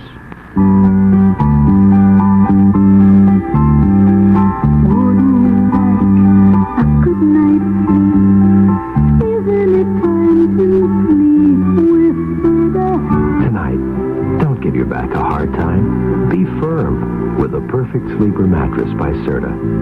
Only the Perfect Sleeper has the patented Serta liner bands and twin-edge design. Together with its matching foundation, Serta's beautiful Perfect Sleeper gives you 4 levels of firm support to treat your back to the firmness it needs, while giving you the luxurious comfort you like to help you sleep. All night. Every night.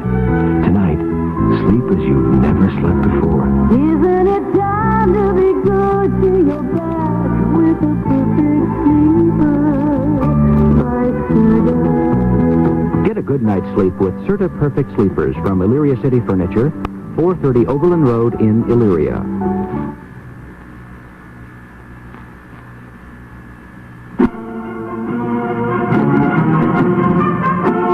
it's the Ohio State Football Review.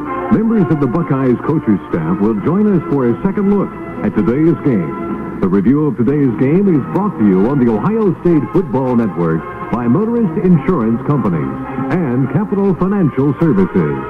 The Ohio State Buckeyes are brought to you on WEOL by Nielsen Jewelers in Lorraine and Rolex Watches, by Elyria City Furniture and Serta, the Vermilion Auto Dealers, and by Julian W. Perkins Incorporated. We'll size up today's game in just 60 seconds. House or apartment you rent, and it'll add up to a lot. That's why Motorist Insurance has a special policy for people who rent that covers a lot. Furniture, furnishings, appliances, clothing, and personal property. It even provides extra living expenses if you're forced out because of fire or other insured damages. It's smart protection. Renter's insurance. Many kinds of insurance. Motorist insurance. You know us.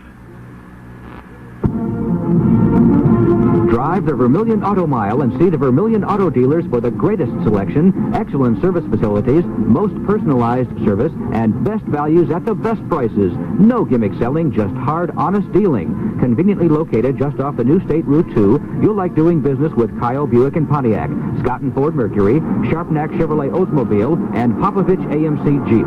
The Vermilion Auto dealers, all on Liberty Avenue in Vermilion.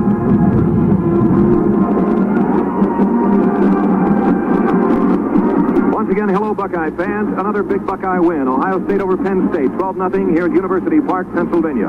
This is Bob Connors along with Ken Coleman, our post-game guests, Ralph Staub, the offensive coordinator, and Alex Gibbs in charge of the defensive line. I have with me right now Ralph Staub. Ralph, congratulations on another Buckeye win. Thank you very much.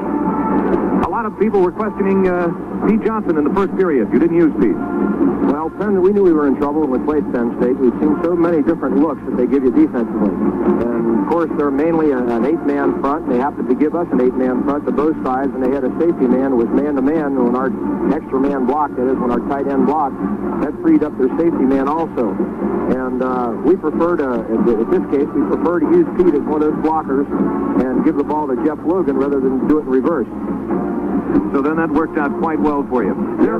Yes, it did. In fact, I think Jeff, a breakaway, you mentioned a key play earlier, and I think the breakaway that Jeff had, it almost went all the way. I think that was a key play for us offensively. Their linebackers were exceptionally active today. Did they cause you any more problems? Well, I don't want to say any more problems than usual. It's only the second game. But I've got to believe when they show you that 8-man thing, there's just so many things they take away immediately, and they're very active linebackers. Well, Settler and Allerman are excellent. That's right, but it's more the looks that bother us. If they would just get into what we call an Irish defense or a 4-4 front, there wouldn't be any problem at all. But